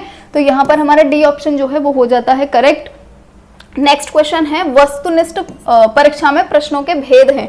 वस्तुनिष्ठ का मतलब क्या हो गया? जो हम अभी करवा रहे हैं ये वस्तुनिष्ठ ही हैं, एमसीक्यूज ही हैं, या हम बोल सकते हैं ऑब्जेक्टिव ही हैं, है ना। वस्तुनिष्ठ का मीनिंग होता है ऑब्जेक्टिव। तो ऑब्जेक्टिव परीक्षा जब भी होती है वहां पर प्रश्न जो होते हैं उनके कौन कौन से भेद हैं, यानी किस किस तरीके के जो क्वेश्चन है वो दिए जाते हैं। पहला है प्रत्यास्मरण पद या फिर प्रश्न, यानी कि रिकॉल फ्रेज और क्वेश्चन, है ना, कि फ्रेज दे दी जाती है कि आपको रिकॉल करना है, ठीक है। नेक्स्ट है अभिस्वीकारात्मक पद या फिर प्रश्न, यानी कि एक्नॉलेजमेंट फ्रेजेस क्वेश्चन। और थर्ड है निबंधात्मक प्रश्न, है ना। तो निबंधात्मक प्रश्न तो दिए नहीं जाते हैं, है ना, ये ऑब्जेक्टिव है। यहाँ पर आपको कोई निबंध थोड़े ना दिए जाएंगे कि गाय के ऊपर निबंध लिखो या अपने स्कूल के ऊपर निबंध लिखो या अपने फेवरेट टीचर के ऊपर निबंध लिखो, वो थोड़ी ना देते हैं। कौन कौन से देते हैं? ये वाले दोनों टाइप होते हैं, यानी हमारा जो डी ऑप्शन है वो यहाँ पर हो जाता है करेक्ट। ठीक है जी, चलिए नेक्स्ट क्वेश्चन की तरफ बढ़ते हैं। तो नेक्स्ट जो क्वेश्चन है वो है स्मरण शक्ति, अच्छा ऊपर रह गया हमारा क्वेश्चन, तो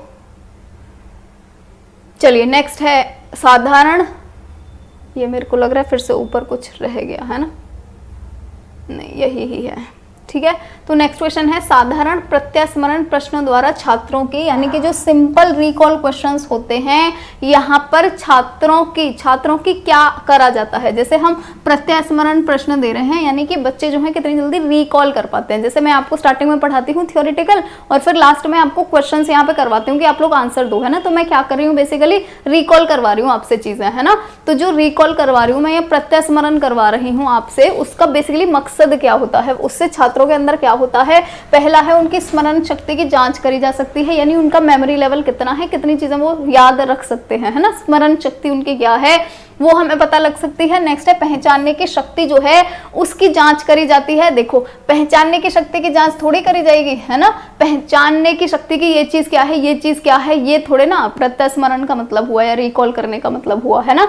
नेक्स्ट है दो विकल्पों में से सही को छांटने की जांच की जाती है, ये भी नहीं हुआ। ठीक है, तो यहाँ पे हमारा करेक्ट ऑप्शन क्या हो जाएगा, स्मरण शक्ति की जांच करी जाती है, यानी कितना आप याद कर सकते हो, आपको आपका मेमोरी कैपेबिलिटी कितनी है। ठीक, नेक्स्ट है बहुविकल्पात्मक प्रश्नों में छात्रों को, यानी कि यही जो ऑब्जेक्टिव क्वेश्चंस या एमसीक्यूज क्वेश्चंस होते हैं, यहाँ पर छात्रों को क्या करवाया जाता है, अपूर्ण वाक्यों की पूर्ति करनी होती है, नहीं करनी होती है। नेक्स्ट है इसमें असंगत सबसे उपयुक्त उत्तर को छांटना होता है, ये बिल्कुल करेक्ट बात है। जैसे मैं कभी कभी बोलती हूँ ना ए बी सी तीनों सही हैं आपके ऑप्शन, लेकिन यहाँ पे दिया हुआ है कि सबसे बढ़िया ऑप्शन कौन सा रहेगा, तो आपको सबसे बढ़िया छांटना है ना, तो ये चीज तो करेक्ट हो गई। नेक्स्ट है इसमें असंगत शब्द को छांटना होता है, यानी जिसकी संगत एक जैसी नहीं होती, यानी चार चीजें दी हुई हैं जिनमें से तीन सेम हैं, एक डिफरेंट है, उसको छांटना है ना। वैसे बहुविकल्पीय क्वेश्चंस जो आते हैं यहाँ पर ये वाले टाइप भी होते हैं, लेकिन फिर मैं बोलूंगी आपको यहाँ पर सबसे उपयुक्त जो है वो छांटना है, इसीलिए सबसे बढ़िया क्या हो जाएगा, बी ऑप्शन जो है वो हो जाएगा करेक्ट, है ना। जैसे असंगत शब्द भी छांटना होता है ना, बहुविकल्पीय में चार ऑप्शन दे देते हैं, तीन सेम होते हैं किसी भी चीज के लिए, है ना, एक अलग होता है तो पूछ लेता है कि बताइए अलग कौन सा है, वो भी तो बहुविकल्पीय ही हुआ। ठीक, चलिए नेक्स्ट की तरफ शिफ्ट होते हैं। तो नेक्स्ट जो क्वेश्चन है वो है कि वर्तमान परीक्षा पद्धति में सुधार लाने के लिए, है ना, जो अभी के टाइम पे चल रही है परीक्षा पद्धति, यानी जिस तरीके से बच्चों के पेपर लिए जाते हैं, बच्चों का निरीक्षण किया जाता है, उसमें सुधार लाने के लिए क्या कर सकते हैं। पहला है लघु उत्तरात्मक प्रश्नों को प्रश्न पत्र में स्थान दिया जाए। लघु उत्तरात्मक का मतलब क्या होता है, जो शॉर्ट आंसर क्वेश्चंस होते हैं, है ना। बेसिकली क्वेश्चंस जो होते हैं वो तीन तरह के होते हैं ना, एक होते हैं वेरी शॉर्ट, एक होते हैं शॉर्ट, एक होते हैं लॉन्ग, है ना। ये तीन तरह के क्वेश्चंस दिए ही जाते हैं पेपर में, तो शॉर्ट क्वेश्चन जो है वो भी होने चाहिए। नेक्स्ट है उद्देश्य आधारित वस्तुनिष्ठ प्रश्नों को भी स्थान दिया जाए, है ना, यानी ऑब्जेक्टिव बेस्ड जो एमसीक्यूज होते हैं वो भी दिए जाने चाहिए। और नेक्स्ट है सत्रीय कार्यों को पर्याप्त महत्ता प्रदान करी जाए, यानी कि जो सत्रीय कार्य है, यानी कि जो असाइनमेंट है ना, उस पर भी महत्ता दी जाए। तो सारी की सारी चीजें करेक्ट है, यानी हमारा डी ऑप्शन हो जाएगा करेक्ट। नेक्स्ट क्वेश्चन है विद्यालय में शिक्षण के अलावा बच्चों के विकास हेतु विशेष ध्यान दिया जाना चाहिए। शिक्षण के अलावा यानी कि पढ़ाने के अलावा और बच्चों के साथ क्या करना चाहिए। पढ़ा तो हर स्कूल में देते ही हैं, है ना, तो हम उसके अलावा और बच्चों के साथ क्या कर सकते हैं। ठीक है, शिक्षण के अलावा और किस पर विशेष ध्यान दिया जाना चाहिए, गणित विषय का या अंतर्निहित गुणों एवं शक्तियों का, या अंतर्निहित शक्तियों का या अंतर्निहित गुणों का। देखो अंतर्निहित गुण और अंतर्निहित शक्ति जो हैं इन पर विशेष ध्यान दिया जाना चाहिए, क्योंकि शिक्षा जो है, आपने अगर एजुकेशन की शायद डेफिनेशन पढ़ी नहीं है, आप 304 में पढ़ेंगे भर भर के। एजुकेशन की जो एक डेफिनेशन है वो ये भी है कि एजुकेशन के द्वारा यानी शिक्षा के द्वारा जो भी हमारे अंदर की शक्तियां हैं या जो भी हमारे अंदर के गुण हैं उनका विकास किया जाता है, उनको बाहर निकाल कर उनका विकास किया जाता है, उनको बढ़ाया जाता है, और है ना। तो अंतर्निहित गुण और शक्तियां जो हैं इन पर ध्यान देना चाहिए, है ना। गणित विषय तो पढ़ाने में ही आ गया ना, शिक्षण में ही आ गया ये तो। ठीक, चलिए नेक्स्ट क्वेश्चन की तरफ बढ़ेंगे। तो नेक्स्ट जो क्वेश्चन है वो है चलिए, तो नेक्स्ट जो क्वेश्चन है वो है को करिकुलर एक्टिविटीज जो होती है, यानी कि जो पाठ्य सहगामी क्रियाएं होती हैं वो पाठ्यक्रम की क्या है ना। तो ये आपने एक डेफिनेशन भी पढ़ी थी जहां पे आप को करिकुलर एक्टिविटीज पढ़ रहे थे कि जो को करिकुलर एक्टिविटीज हैं वो अभिन्न अंग होता है। और यहीं पर ही जब मैं थ्योरी भी पढ़ा रही थी वहां पर भी को करिकुलर एक्टिविटी वाला जो सेक्शन था वहां पर लिखा हुआ था ऑलरेडी कि अभिन्न अंग होती है ये, है ना, पढ़ाई का। नेक्स्ट है पाठ्य सहगामी क्रियाओं के गुण है। पाठ्य सहगामी क्रियाओं से बेसिकली बच्चे क्या सीखते हैं या हमें बच्चों को क्यों करवानी चाहिए, इसकी इंपॉर्टेंस क्या है, इसके लाभ क्या है। ठीक है, पाठ्य सहगामी क्रियाओं से बच्चे नेतृत्व करना सीखते हैं, को करिकुलर एक्टिविटी जो करवा रहे हैं, डिबेट करवा रहे हैं स्कूल के अंदर, है ना, या कोई गेम्स करवा रहे हैं, तो उनसे बच्चे क्या सीख रहे हैं, नेतृत्व करना सीख रहे हैं, लीडरशिप करना सीख रहे हैं। बिल्कुल करेक्ट बात है ना। अभिप्रेरणा में सहायक है ये, यानी मोटिवेशन देता है बच्चों को कुछ करने का, ये भी करेक्ट है। और जीवन से संबंधित होती है, ये भी करेक्ट है ना। तो यानी ये सभी जो है ये हो जाएगा करेक्ट ऑप्शन। बेसिकली जो पाठ्य सहगामी क्रियाएं होती हैं, जैसा कि आपने पढ़ा होगा जब ये वाला टॉपिक अच्छे से डिटेल में पढ़ रहे होंगे कि पाठ्य सहगामी क्रियाएं या को करिकुलर एक्टिविटीज जो होती हैं ये बच्चे के सारे डोमेन में विकास करती है ना, चाहे वो शारीरिक विकास हो वो भी करती है, मानसिक विकास भी करती है, सामाजिक विकास भी करती हैं, संवेगात्मक विकास भी करती हैं, सारे तरह के विकास करती हैं ये बच्चों का, है ना। नेक्स्ट है पाठ्य सहगामी क्रियाओं को परिभाषित करना है, यानी परिभाषित करना कैसा है ना। तो इनको परिभाषित करना कठिन है क्योंकि बहुत ही ज्यादा विस्तृत क्षेत्र है पाठ्य सहगामी क्रियाओं का, है ना। गेम्स भी इसी में आ रहे हैं, डिबेट्स भी इसी में आ रही हैं, बच्चे की क्रिएटिविटी वाली जितनी भी चीजें वो इसी के अंदर ही आ रही हैं, है ना। डांसेस के अंदर आ रहे हैं, गाने इसके अंदर आ रहे हैं। बेसिकली पढ़ाई के अलावा बच्चे जितने भी चीजें कर रहे हैं सारी की सारी पाठ्य सहगामी क्रियाओं का ही पार्ट होती है ना स्कूल में। तो कठिन है इनको परिभाषित करना या इनकी डेफिनेशन देना। ठीक, चलिए नेक्स्ट क्वेश्चन की तरफ बढ़ेंगे। तो नेक्स्ट जो क्वेश्चन है वो है पाठ्य सहगामी क्रियाओं को कहा जाता है, क्या बोलते हैं पाठ्य सहगामी क्रियाओं को या को करिकुलर एक्टिविटी को? पाठ्येतर प्रवृत्तियां बोलते हैं, यानी एक्स्ट्रा करिकुलर एक्टिविटी बोलते हैं। तो ये हमने जब हम पढ़ रहे थे तभी भी पढ़ा था कि पुराने टाइम में को करिकुलर एक्टिविटी को एक्स्ट्रा करिकुलर एक्टिविटी भी बोला जाता था, है ना, पुराने टाइम में। तो ये तो करेक्ट हो गया। नेक्स्ट है कक्षीय प्रवृत्तियां बोलते हैं, यानी ऑर्बिटल टेंडेंसीज बोलते हैं, है ना। तो ये यहाँ पे क्लासिकल टेंडेंसीज आएगा ऑर्बिटल की जगह, है ना, क्लासिकल टेंडेंसीज। ठीक है, यानी क्लास वाली टेंडेंसीज। और नेक्स्ट है पाठ्य सहगामी क्रियाएं, यानी को करिकुलर एक्टिविटी हो ही गया, पाठ्य सहगामी बोल लो, है ना। तो सारी की सारी चीजें बोलते हैं इसको, यानी डी ऑप्शन जो है वो हो जाएगा हमारे यहाँ पे करेक्ट। नेक्स्ट है समस्त सहगामी क्रियाओं के लिए उत्तरदायी होता है, यानी जितनी भी को करिकुलर एक्टिविटीज करवाई जा रही हैं उनके लिए सबसे ज्यादा उत्तरदायी कौन होगा, आंसरेबल सबसे ज्यादा कौन होगा, है ना। तो स्कूल के अंदर जितनी भी को करिकुलर एक्टिविटी होती हैं कितनी करवाई जाएंगी, कब करवाई जाएंगी, ये किसके ऑर्डर्स पे होती हैं, प्रिंसिपल के ऑर्डर्स पे, यानी प्रधानाचार्य जो है वो हो जाएगा यहाँ पे हमारा करेक्ट ऑप्शन। ठीक, नेक्स्ट है पाठ्य सहगामी क्रियाओं के संचालन में कठिनाई है। कौन सी कठिनाई है? पाठ्य सहगामी क्रियाएं अगर आप करवाना चाह रहे हैं, उनका संचालन करवाना चाह रहे हैं, उनको ऑर्गेनाइज करवाना चाह रहे हैं, तो सबसे ज्यादा कठिनाई जो है वो कहाँ पर होगी? ठीक है, तो देखो सबसे ज्यादा कठिनाई किस चीज से होगी? साधनों का अभाव। जैसे कि आप अपने स्कूल के अंदर एक क्रिकेट का वो करवाना चाहते हैं, मैच करवाना चाहते हैं, है ना। अगर आपके पास बॉल ही नहीं है, विकेट ही नहीं है ना, तो कैसे आप करवा पाएंगे बॉल और विकेट के अलावा, या फिर बॉल और बैट के अलावा, है ना। तो ये, या फिर आपके पास ग्राउंड नहीं है, बैट बॉल विकेट सब है लेकिन ग्राउंड नहीं है आपके पास, है ना। तो साधनों का अभाव होगा ना, तो तब हम नहीं करवा सकते हैं पाठ्य सहगामी क्रियाएं, तब सबसे ज्यादा होगा हमारे पास कठिनाई। ठीक, नेक्स्ट है मानसिक विकास जो होता है इससे संबंधित क्रिया है। मानसिक विकास यानी कि हमारा जो ब्रेन है उसका डेवलपमेंट होना है, तो उससे संबंधित क्रिया कौन सी है? प्रार्थना सभा का आयोजन, या राष्ट्रीय प्रतीकों का सम्मान, या ग्राम पंचायत, या प्रतियोगिता। प्रतियोगिता का मतलब क्या होता है? कोई भी कॉम्पिटिशन, है ना। तो कोई भी कॉम्पिटिशन अगर हम करवा रहे हैं उससे हमारा मेंटल लेवल जो है वो इंक्रीज होता है, मेंटल एबिलिटी इंक्रीज होती है। जैसे सोचो सिंपल सी डिबेट भी करवा रहे हैं, या इवन जो अंताक्षरी भी होती है ना, उसका भी जो कंपटीशन घर में ही कर लेते हैं हम लोग, पर उससे भी जो मानसिक विकास है वो होता है। तो खैर अंताक्षरी कोई खेलता भी नहीं है ना, पर खेलनी चाहिए घर में, अगर छोटे बच्चे हैं तो जरूर खेलना चाहिए, क्योंकि मानसिक विकास इससे होता है बच्चे का, है ना। सिंपल सी अंताक्षरी। और इवन अब तो जो इंग्लिश के वर्ड होते हैं, या इंग्लिश में कुछ और भी चीजें, या फिर जो पूरे वर्ल्ड की कंट्रीज हैं, है ना, कि अगर मैंने कोई भी कंट्री बोली है इंडिया, उसका लास्ट लेटर क्या होगा?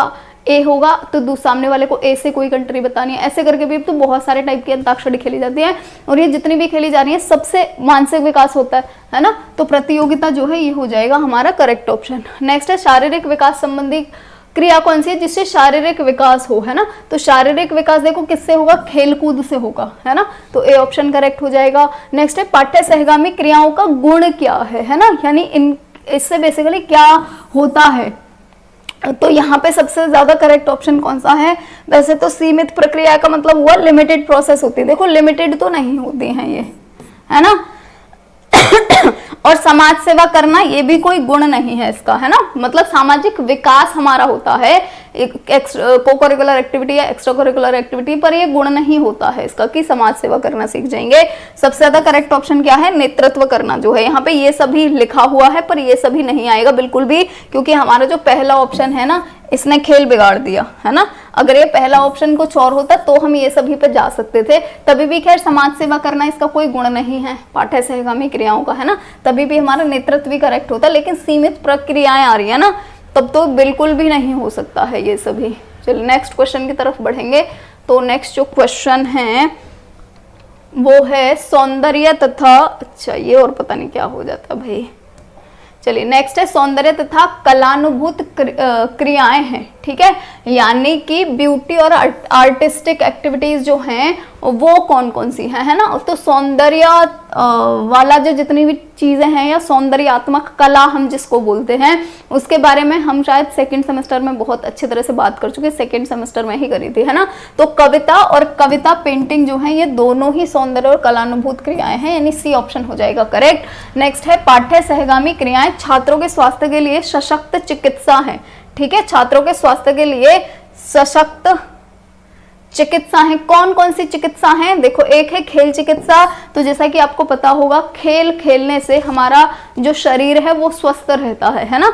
नेक्स्ट है जो योग चिकित्सा, योग से भी हमारा शरीर स्वस्थ रहता है। और नेक्स्ट है समूह चिकित्सा, समूह चिकित्सा से क्या होगा इसके बारे में भी हम जब एक्स्ट्रा करिकुलर एक्टिविटी के बारे में बात करें तो हम ऑलरेडी डिस्कस कर चुके हैं कि जो समूह चिकित्सा होती है इसका मतलब क्या होता है, समूह में सब बैठे हुए हैं तो वहां पर जो टेंशन और डिप्रेशन और ये सारी चीजें आ रही हैं आजकल बच्चों के मन में, वो इसीलिए ही आ रहे हैं क्योंकि फोन पे बहुत ज्यादा टाइम बीत रहा है अकेले में, है ना। तो दूसरों के साथ कैसे अपनी चीजों को बांटना है बच्चों को ये ही नहीं पता है ना। तो समूह चिकित्सा का मतलब क्या होता है, सब साथ में बैठे हुए हैं, एक दूसरे के मन की बातें जान रहे हैं, सब आपस में हंस खेल रहे हैं, तो उससे डिप्रेशन और टेंशन वेंशन देखा था पहले, कुछ भी ये चीजें सुनी ही नहीं होती थी, है ना। तो यानी डी ऑप्शन जो है हमारा यहाँ पर वो हो जाएगा करेक्ट ऑप्शन। चलिए नेक्स्ट क्वेश्चन की तरफ बढ़ेंगे। तो नेक्स्ट जो क्वेश्चन है वो है वाद विवाद प्रतियोगिता। वाद विवाद क्या होता है, डिबेट्स जो होते हैं, है ना। तो वाद विवाद प्रतियोगिता में तत्व याद रखने चाहिए, ठीक है, जो भी तत्व है यानी जो भी फैक्ट्स हैं वो याद रखने चाहिए। प्रतियोगिता का संचालन कुशल अध्यापकों द्वारा करवाया जाए, यानी कौन कौन सी चीजें याद रखनी चाहिए, एक तो कुशल अध्यापकों द्वारा करवाया जाए डिबेट, है ना। तो ये चीज तो करेक्ट है। देखो डिबेट करवाने के लिए कौन ठीक बोल रहा है कौन गलत बोल रहा है इसकी जांच कौन करेगा, टीचर करेगा, तो टीचर को भी तो पता होना चाहिए पहले, तभी तो वो जांच करेगा, तो कुशल अध्यापक होने चाहिए। नेक्स्ट है उच्चारण संबंधी शुद्धता पर ध्यान देना चाहिए, तो ये भी बात करेक्ट है ना। और नेक्स्ट है प्रतियोगिता तिथि पूर्व निश्चित हो, यानी कि पहले से पता होना चाहिए बच्चे को किस दिन डिबेट है, और इवन टॉपिक्स भी बता दो तो और ज्यादा बढ़िया है, ताकि उस टॉपिक के बारे में बच्चे अच्छे से सर्च करके, है ना, और अच्छे से उसके बारे में अपना ज्ञान प्राप्त कर सके, है ना, यानी डी ऑप्शन हो जाएगा करेक्ट। नेक्स्ट है कौन सी पाठ्यक्रम सहगामी क्रिया तर्क शक्ति का विकास करती है, तर्क शक्ति का विकास करती है, यानी कि रीजनिंग पावर जो है वो इंक्रीज होती है, कौन सी वाली, को करिकुलर एक्टिविटी से, है ना। तो तर्क शक्ति का विकास किससे होगा, जब बच्चा डिबेट करेगा, क्योंकि डिबेट में क्या होता है, कोई भी एक टॉपिक दे दिया, जैसे सपोज करो डिबेट मैं करवा रही हूँ और मैंने आप लोगों के बीच में एक टॉपिक दे दिया कि जो मोबाइल फोन्स हैं वो अब की जनरेशन के लिए लाभकारी हैं या हानिकारक हैं, ठीक है। तो मैंने दो चीजें बता दी, अब आधे जो लोग होंगे वो तो बोलेंगे लाभकारी हैं, है ना, जैसे कि हम पढ़ सकते हैं आसानी से, कोई भी टॉपिक सर्च कर लेते हैं आजकल, है ना, या कुछ बच्चे बोल देंगे कि मैम आपकी क्लास देख लेते हैं, है ना, तो और कुछ लोग बोलेंगे कि हानिकारक है ना, जैसे फ़ोन जो है उसमें बहुत सारी बेकार चीज़ें भी हैं जिनके ऊपर ज़्यादा ध्यान नहीं देना चाहिए, पर उधर साइड भी बच्चे जा रहे हैं, जैसे रील्स वगैरह की अगर बात करें, वहाँ पर बहुत ज़्यादा टाइम बिता रहे हैं बच्चे आजकल, है ना, डोपामाइन लेवल भी जिसकी वजह से बहुत ज़्यादा हाई हो रहा है बच्चों के अंदर, ठीक है। तो 2 चीज़ें मैंने दे दी, एक लाभ बताइए और एक हानि बताइए, है ना। अब जो सामने वाला बंदा अगर कुछ भी बोल रहा है, जैसे सामने वाला बंदा बोल रहा है कि हम बहुत अच्छे से यहाँ पर पढ़ाई कर सकते हैं, है ना, पढ़ने के लिए बहुत सारे हमारे पास में सोर्स होते हैं, है ना, कहीं से भी कोई भी इंफॉर्मेशन ले सकते हैं। तो जो इधर वाला बच्चा है जिसको हानि बतानी है ना, तो उसको भी तर्क करना आना चाहिए, उसको रीजनिंग करनी आनी चाहिए कि सामने वाले ने मुझे ये लाभ बताया कि हम उससे कोई भी टॉपिक पढ़ सकते हैं, है ना। तो ये वाला बंदा क्या बोलेगा कि कोई भी टॉपिक पढ़ तो सकते हो पर उसकी ऑथेंटिसिटी तो नहीं है ना। जैसे आप गूगल भी करोगे ना, इतनी सारी वेबसाइट खुल के आ जाती हैं, पर क्या वो वेबसाइट करेक्ट है, क्या उनमें जो इन्फॉर्मेशन है वो करेक्ट है, इस चीज़ का कोई वो नहीं है ना, मतलब ऑथेंटिक है चीज़ या नहीं है ये नहीं आपको पता है। जबकि बुक जो होती है वो ऑथेंटिक होती है, उनमें जो भी इन्फॉर्मेशन है एकदम करेक्ट मिलेगी आपको, पर फोन पे जितनी भी इन्फॉर्मेशन है वो करेक्ट है ये नहीं है ना। जो ऑथेंटिक कुछ वेबसाइट्स होती हैं जैसे गूगल स्कॉलर हो गया, वो ऑथेंटिक होती हैं, बाकी इवन विकिपीडिया जो होता है वहाँ पर भी कभी कभी मिस्टेक्स निकल आते हैं, है ना, कभी कभी क्या मोस्टली मिस्टेक्स निकल आते हैं विकिपीडिया पे भी, है ना। तो क्या है, ऑथेंटिसिटी नहीं है। वो सामने वाला बच्चे बोलेगा तो कैसे बोलेगा, जब उसके पास रीजनिंग पावर होगी, ठीक है। तो तर्क शक्ति का अगर विकास करना है तो वाद विवाद जो है ये सबसे ज्यादा बेहतर तरीका है, इससे बच्चा तर्क करना सीख जाएगा, ठीक है। चलिए नेक्स्ट क्वेश्चन की बात करेंगे। तो नेक्स्ट जो क्वेश्चन है वो है, निम्नलिखित में कौन सी पाठ्यक्रम संबंधी क्रिया नहीं है, यानी कौन सी को करिकुलर एक्टिविटी नहीं है यहाँ पर छात्रों का प्रवेश, ठीक है। नेक्स्ट है समय तालिका का निर्माण, या नेक्स्ट है सिलेक्शन ऑफ टेक्स्ट बुक। पाठ्यक्रम संबंधी क्रिया है यानी करिकुलम से रिलेटेड, वही मैं बोल रही थी कि एक्स्ट्रा करिकुलर एक्टिविटी तो ये तीनों ही नहीं है ना। नेक्स्ट देखो यहाँ पे देखोगे करिकुलम रिलेटेड, यानी जब भी करिकुलम बनाते हैं, करिकुलम का जैसे मैंने मीनिंग बताया था कि करिकुलम का मीनिंग सिर्फ और सिर्फ सिलेबस नहीं होता है, एक स्कूल में जितनी भी चीजें करवाई जा रही हैं सबको मिला करके करिकुलम बोला जाता है ना। तो देखो इसके अंदर सब कुछ आ जाएगा, छात्रों का प्रवेश भी आ जाएगा, समय तालिका का निर्माण भी आ जाएगा, पाठ्य पुस्तक का चयन भी आ जाएगा, पर जो स्टूडेंट काउंसिल है यानी जो छात्र परिषद है ये नहीं आएगा। तो हमारा करेक्ट ऑप्शन क्या हो जाएगा इसमें, ऑप्शन नंबर डी हो जाएगा, क्योंकि हमें यही ही पूछा गया है कि कौन सी नहीं है करिकुलम से रिलेटेड एक्टिविटी, कौन सी नहीं है। नेक्स्ट क्वेश्चन है एडगर जी जॉनस्टन, ठीक है, और रॉलेड सी फोन्स जो हैं इन्होंने पाठ्यक्रम सहगामी क्रियाओं को कितने वर्गों में विभाजित करा है, यानी जो को करिकुलर एक्टिविटी हैं इन्होंने इनको कितने पार्ट में डिवाइड करा है। तो इन्होंने 11 पार्ट में डिवाइड करा था, हमारा जो बी ऑप्शन है वो हो जाता है यहाँ पर करेक्ट ऑप्शन, ठीक। चलिए नेक्स्ट क्वेश्चन की तरफ बढ़ते हैं। तो नेक्स्ट जो क्वेश्चन है वो है पाठ्यक्रम सहगामी क्रियाएं जो हैं वो आधारित होते हैं, किस चीज पर आधारित होती हैं, क्रिया के सिद्धांत पर यानी कि एक्शन या फिर एक्टिविटी के सिद्धांत पर, तो करेक्ट है। रुचि के सिद्धांत पर ये भी करेक्ट है, और नियोजन के सिद्धांत पर ये भी करेक्ट है, ठीक है। चलिए नेक्स्ट है पाठ्यक्रम सहगामी क्रियाएं, ये सबको है ना हम डिस्कस कर चुके हैं ऑलरेडी, बार बार डिस्कस करने का वो नहीं है ना, मतलब नहीं बनता, क्योंकि फालतू में टाइम ही वेस्ट होगा इससे, ठीक है। चलिए नेक्स्ट है पाठ्यक्रम सहगामी क्रियाएं निम्न में से किसकी पूर्ति में सहायक है, ठीक है। पहला जो ऑप्शन है वो है वैयक्तिक आवश्यकताओं, तो बिल्कुल करेक्ट बात है ना, क्योंकि वैयक्तिक आवश्यकताओं का मतलब क्या हुआ कि व्यक्ति जो है उसकी जो भी आवश्यकता है, जैसे उसका शारीरिक विकास होना है, मानसिक विकास होना है, सामाजिक विकास होना है ना, तो इस सब के लिए आवश्यक है ही जो को करिकुलर एक्टिविटी है। नेक्स्ट है सामाजिक आवश्यकताओं, तो ये भी बात करेक्ट है ना। सामाजिक आवश्यकताओं का मतलब क्या हुआ, समाज को जिस तरीके का स्टूडेंट चाहिए, है ना, उसको चाहिए, एक्टिव चाहिए, है ना। समाज का मतलब क्या है, बेसिकली ऐसा नहीं है हमारे आसपास वालों को कैसे चाहिए हम, वो मतलब नहीं है। समाज को यानी समाज में आप एक कुछ दे करके जा पाए, है ना, तो वो चीज की बात हो रही। तो सामाजिक आवश्यकताओं की पूर्ति के लिए भी यानी आप एक्टिव हो, समाज के लिए कुछ कर पाए अपने जीवन में, ठीक है। और नेक्स्ट है किशोर अवस्था की आवश्यकताओं को भी, ये भी करेक्ट ऑप्शन है, यानी कि डी ऑप्शन यहाँ पे हो जाएगा करेक्ट, ठीक। चलिए नेक्स्ट क्वेश्चन की बात करेंगे। तो नेक्स्ट क्वेश्चन है, पाठ्यक्रम सहगामी क्रियाएं जो हैं वो सहायक हैं, किस चीज में सहायक होती हैं? तो जैसा कि मैंने बताया था, जितने भी विकास हैं हर एक विकास में सहायक हैं पाठ्य सहगामी क्रियाएं। और यहाँ पे लिख रहा है नैतिक गुणों के विकास में, तो बिल्कुल करेक्ट बात है। अनुशासन बनाने में, ये भी करेक्ट बात है। विशेष रुचियों के विकास में, ये भी करेक्ट बात है। डी ऑप्शन हो जाएगा करेक्ट। ठीक है, नेक्स्ट है साहित्यिक पाठ्य सहगामी क्रियाएं हैं, यानी कि जो लिटरेरी एक्टिविटी होती है या लिटरली को करिकुलर एक्टिविटी होती हैं वो कौन कौन सी हैं। ठीक है, अगर हम साहित्य की बात करें तो देखो श्रमदान तो होगा नहीं, सहकारी दुकान और बैंक भी नहीं होगा, जूनियर रेड क्रॉस भी नहीं होगा, वाद विवाद और कविता प्रतियोगिता जो हैं ये हो जाएंगी साहित्यिक या फिर लिटरेरी। ठीक, चलिए नेक्स्ट क्वेश्चन की बात करेंगे।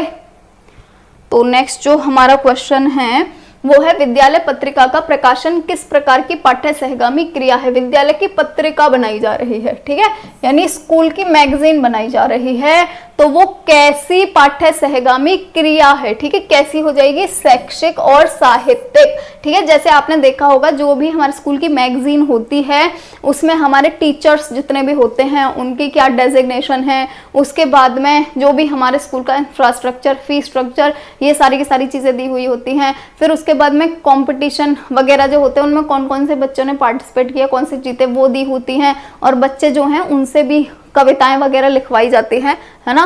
तो यानी कि दोनों टाइप की चीजें आती है, शैक्षिक भी और साहित्यिक भी। नेक्स्ट है, नागरिक प्रशिक्षण संबंधी पाठ्य सहगामी क्रियाएं हैं, यानी कि जब भी उनको अच्छा नागरिक बनने का प्रशिक्षण दिया जाता है तो किस को करिकुलर एक्टिविटी के द्वारा दिया जाता है, अच्छा नागरिक बन जाए। ठीक है, तो किसके द्वारा दिया जाता है? सामूहिक खेल और मॉडल संसद। ठीक, चलिए नेक्स्ट क्वेश्चन की तरफ बढ़ेंगे। तो नेक्स्ट जो क्वेश्चन है, ये वाले क्वेश्चन है ना, ये फिर से रिपीट हो रहे हैं, शायद आपने ये 301 में पढ़े थे, है ना। कौन सी यूनिट है वो मेरे को नहीं याद आ रही है, पर ये आपने पढ़े हुए हैं ऑलरेडी। को करिकुलर एक्टिविटी 301 के ही 3rd या 4th यूनिट में कहीं तो आपने पढ़े हुए हैं, है ना। तो यहाँ पर है हमारा कि जो स्काउटिंग है उसके जन्मदाता कौन है? तो पॉवेल जो हैं, यानी कि रॉबर्ट बैडन पॉवेल, ये हैं इनके जन्मदाता। नेक्स्ट है, भारत में स्काउटिंग को अपनाया गया, ये क्वेश्चन आप ऑलरेडी पढ़ चुके हो, 1911 में अपनाया गया। नेक्स्ट है, समाज कल्याण संबंधी क्रियाओं में आते हैं, समाज कल्याण अगर करना है तो उससे संबंधित जो एक्स्ट्रा करिकुलर एक्टिविटी है वो क्या है? समाज सेवा क्लब भी हो जाएंगे, जूनियर रेड क्रॉस एवं प्राथमिक चिकित्सा दल ये भी हो जाएगा, और श्रमदान भी हो जाएगा। ठीक है, यानी डी ऑप्शन जो है वो हो जाएगा करेक्ट ऑप्शन। ठीक, चलिए नेक्स्ट क्वेश्चन की तरफ बढ़ते हैं। तो नेक्स्ट जो क्वेश्चन है वो है, चलिए तो जो नेक्स्ट क्वेश्चन है वो है, शारीरिक शिक्षा न केवल शरीर को प्रशिक्षित करती है और न केवल आत्मा को बल्कि समूचे मानव को प्रशिक्षित करती है, ये कथन किसका है, किसने बोला है? ये मॉन्टेग्यू ने बोला था, ए ऑप्शन हो जाएगा करेक्ट। नेक्स्ट है, खेलों में जीत प्राप्त करना महत्वपूर्ण नहीं, यानी कि जीत आपकी हो रही है या नहीं हो रही है वो इंपॉर्टेंट नहीं है, जबकि उसमें पार्टिसिपेट करना यानी कि भाग लेना ज्यादा जरूरी है।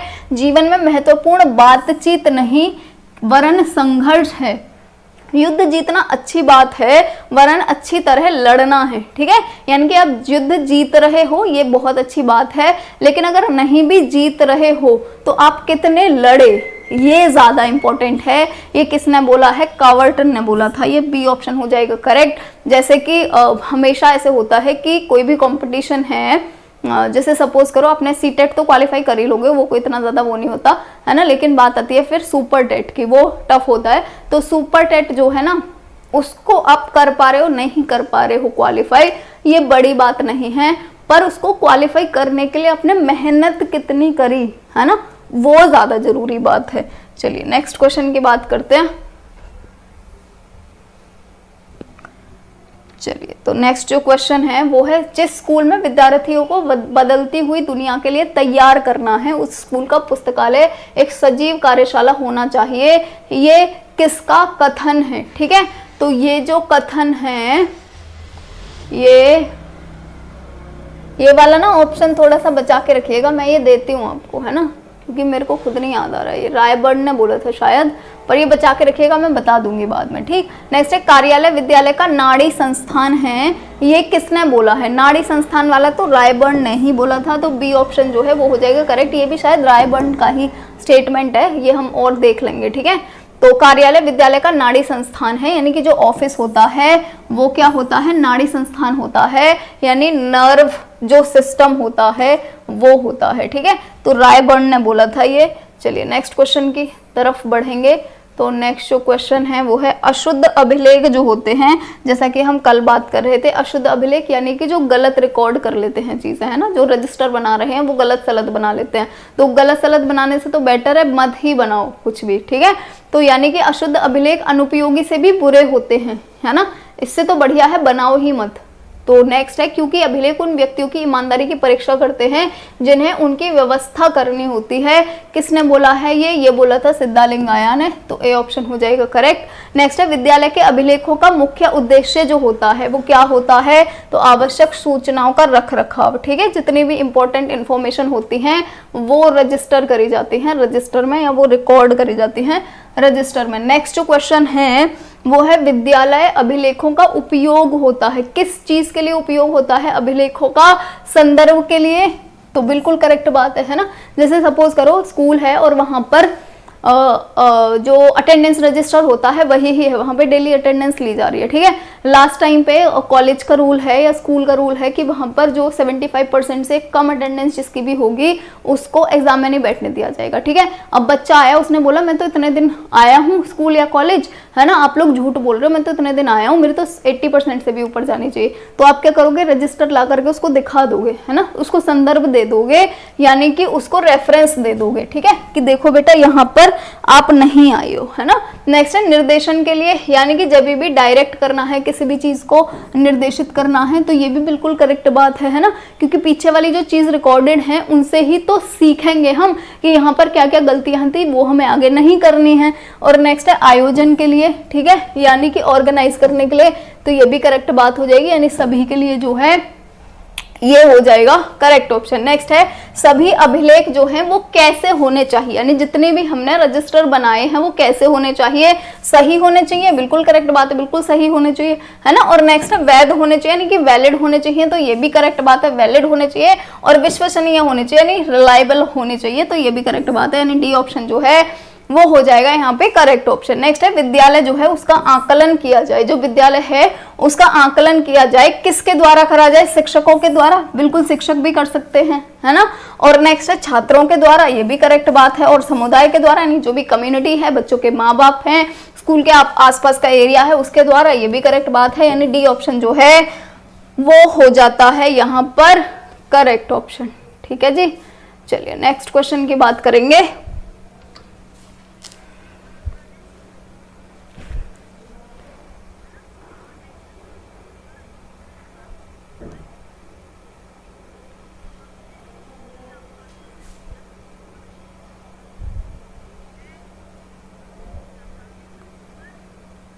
चलिए जी, ठीक है, चलिए तो नेक्स्ट क्वेश्चन की बात करते हैं। जो लॉग बुक होता है वो क्या होता है ना। तो लॉग बुक में क्या होता है, घटनाओं का अभिलेख होता है, ये ऑलरेडी हम बात कर चुके थे कल थ्योरी वाले पार्ट में। नेक्स्ट जो सर्विस बुक होता है उसके अंदर क्या होता है ना, तो सर्विस बुक की भी कल हम बात कर रहे थे। सर्विस कौन कर रहा होता है, स्कूल में जो वहाँ के टीचर होते हैं वो कर रहे होते हैं, है ना। अब जो टीचर हैं वो कब उन्होंने ज्वाइन करा, ठीक है, उनकी मंथली सैलरी पैकेज क्या था, कब कौन से वाले महीने में कौन से दिन को जाता है उनका पेमेंट, ठीक है, उनका इंक्रीमेंट कब लगा, तो ये सारी की सारी चीजें लिखी हुई होती हैं सर्विस बुक में। यानी जो भी उस स्कूल में सर्विस करने वाले होते हैं, जॉब करने वाले होते हैं, उन सब का रिकॉर्ड रहता है। यहाँ पर किसका रहता है, कर्मचारी और अधिकारियों का सेवा अभिलेख। अगर हम यहाँ पर विद्यालय की बात करें ना, तो विद्यालय के लिए क्या आ जाएगा, जो विद्यालय के कर्मचारी अधिकारी हैं, तो विद्यालय के कर्मचारी अधिकारी कौन है, जो वहाँ के टीचर हैं, जो वहाँ पे ऑफिस में काम करने वाले हैं, है ना, वो हो जाएंगे। चलिए नेक्स्ट क्वेश्चन की बात करेंगे। चलिए तो नेक्स्ट जो क्वेश्चन है वो है विद्यालय इतिहास से संबंधित सूचनाओं का लेखा जोखा रखा जाता है, यानी कि विद्यालय में पिछले सालों में क्या क्या हुआ है उसका जो इतिहास है, ठीक है, उससे संबंधित सूचनाएं जो हैं वो कहाँ पर रखी जाती हैं, ठीक है। तो देखो इतिहास की अगर हम बात करेंगे तो विद्यालय कैलेंडर जो होता है ना, वो एक ऐसी चीज होती है कि साल स्टार्ट होने वाला है और साल में जो जो भी चीजें होने वाली हैं उनको पहले से एक कैलेंडर बना दिया जाता है कि इस दिन की छुट्टी होगी, इस दिन पे मतलब एग्जाम स्टार्ट होंगे, इस दिन पे रिजल्ट आएगा।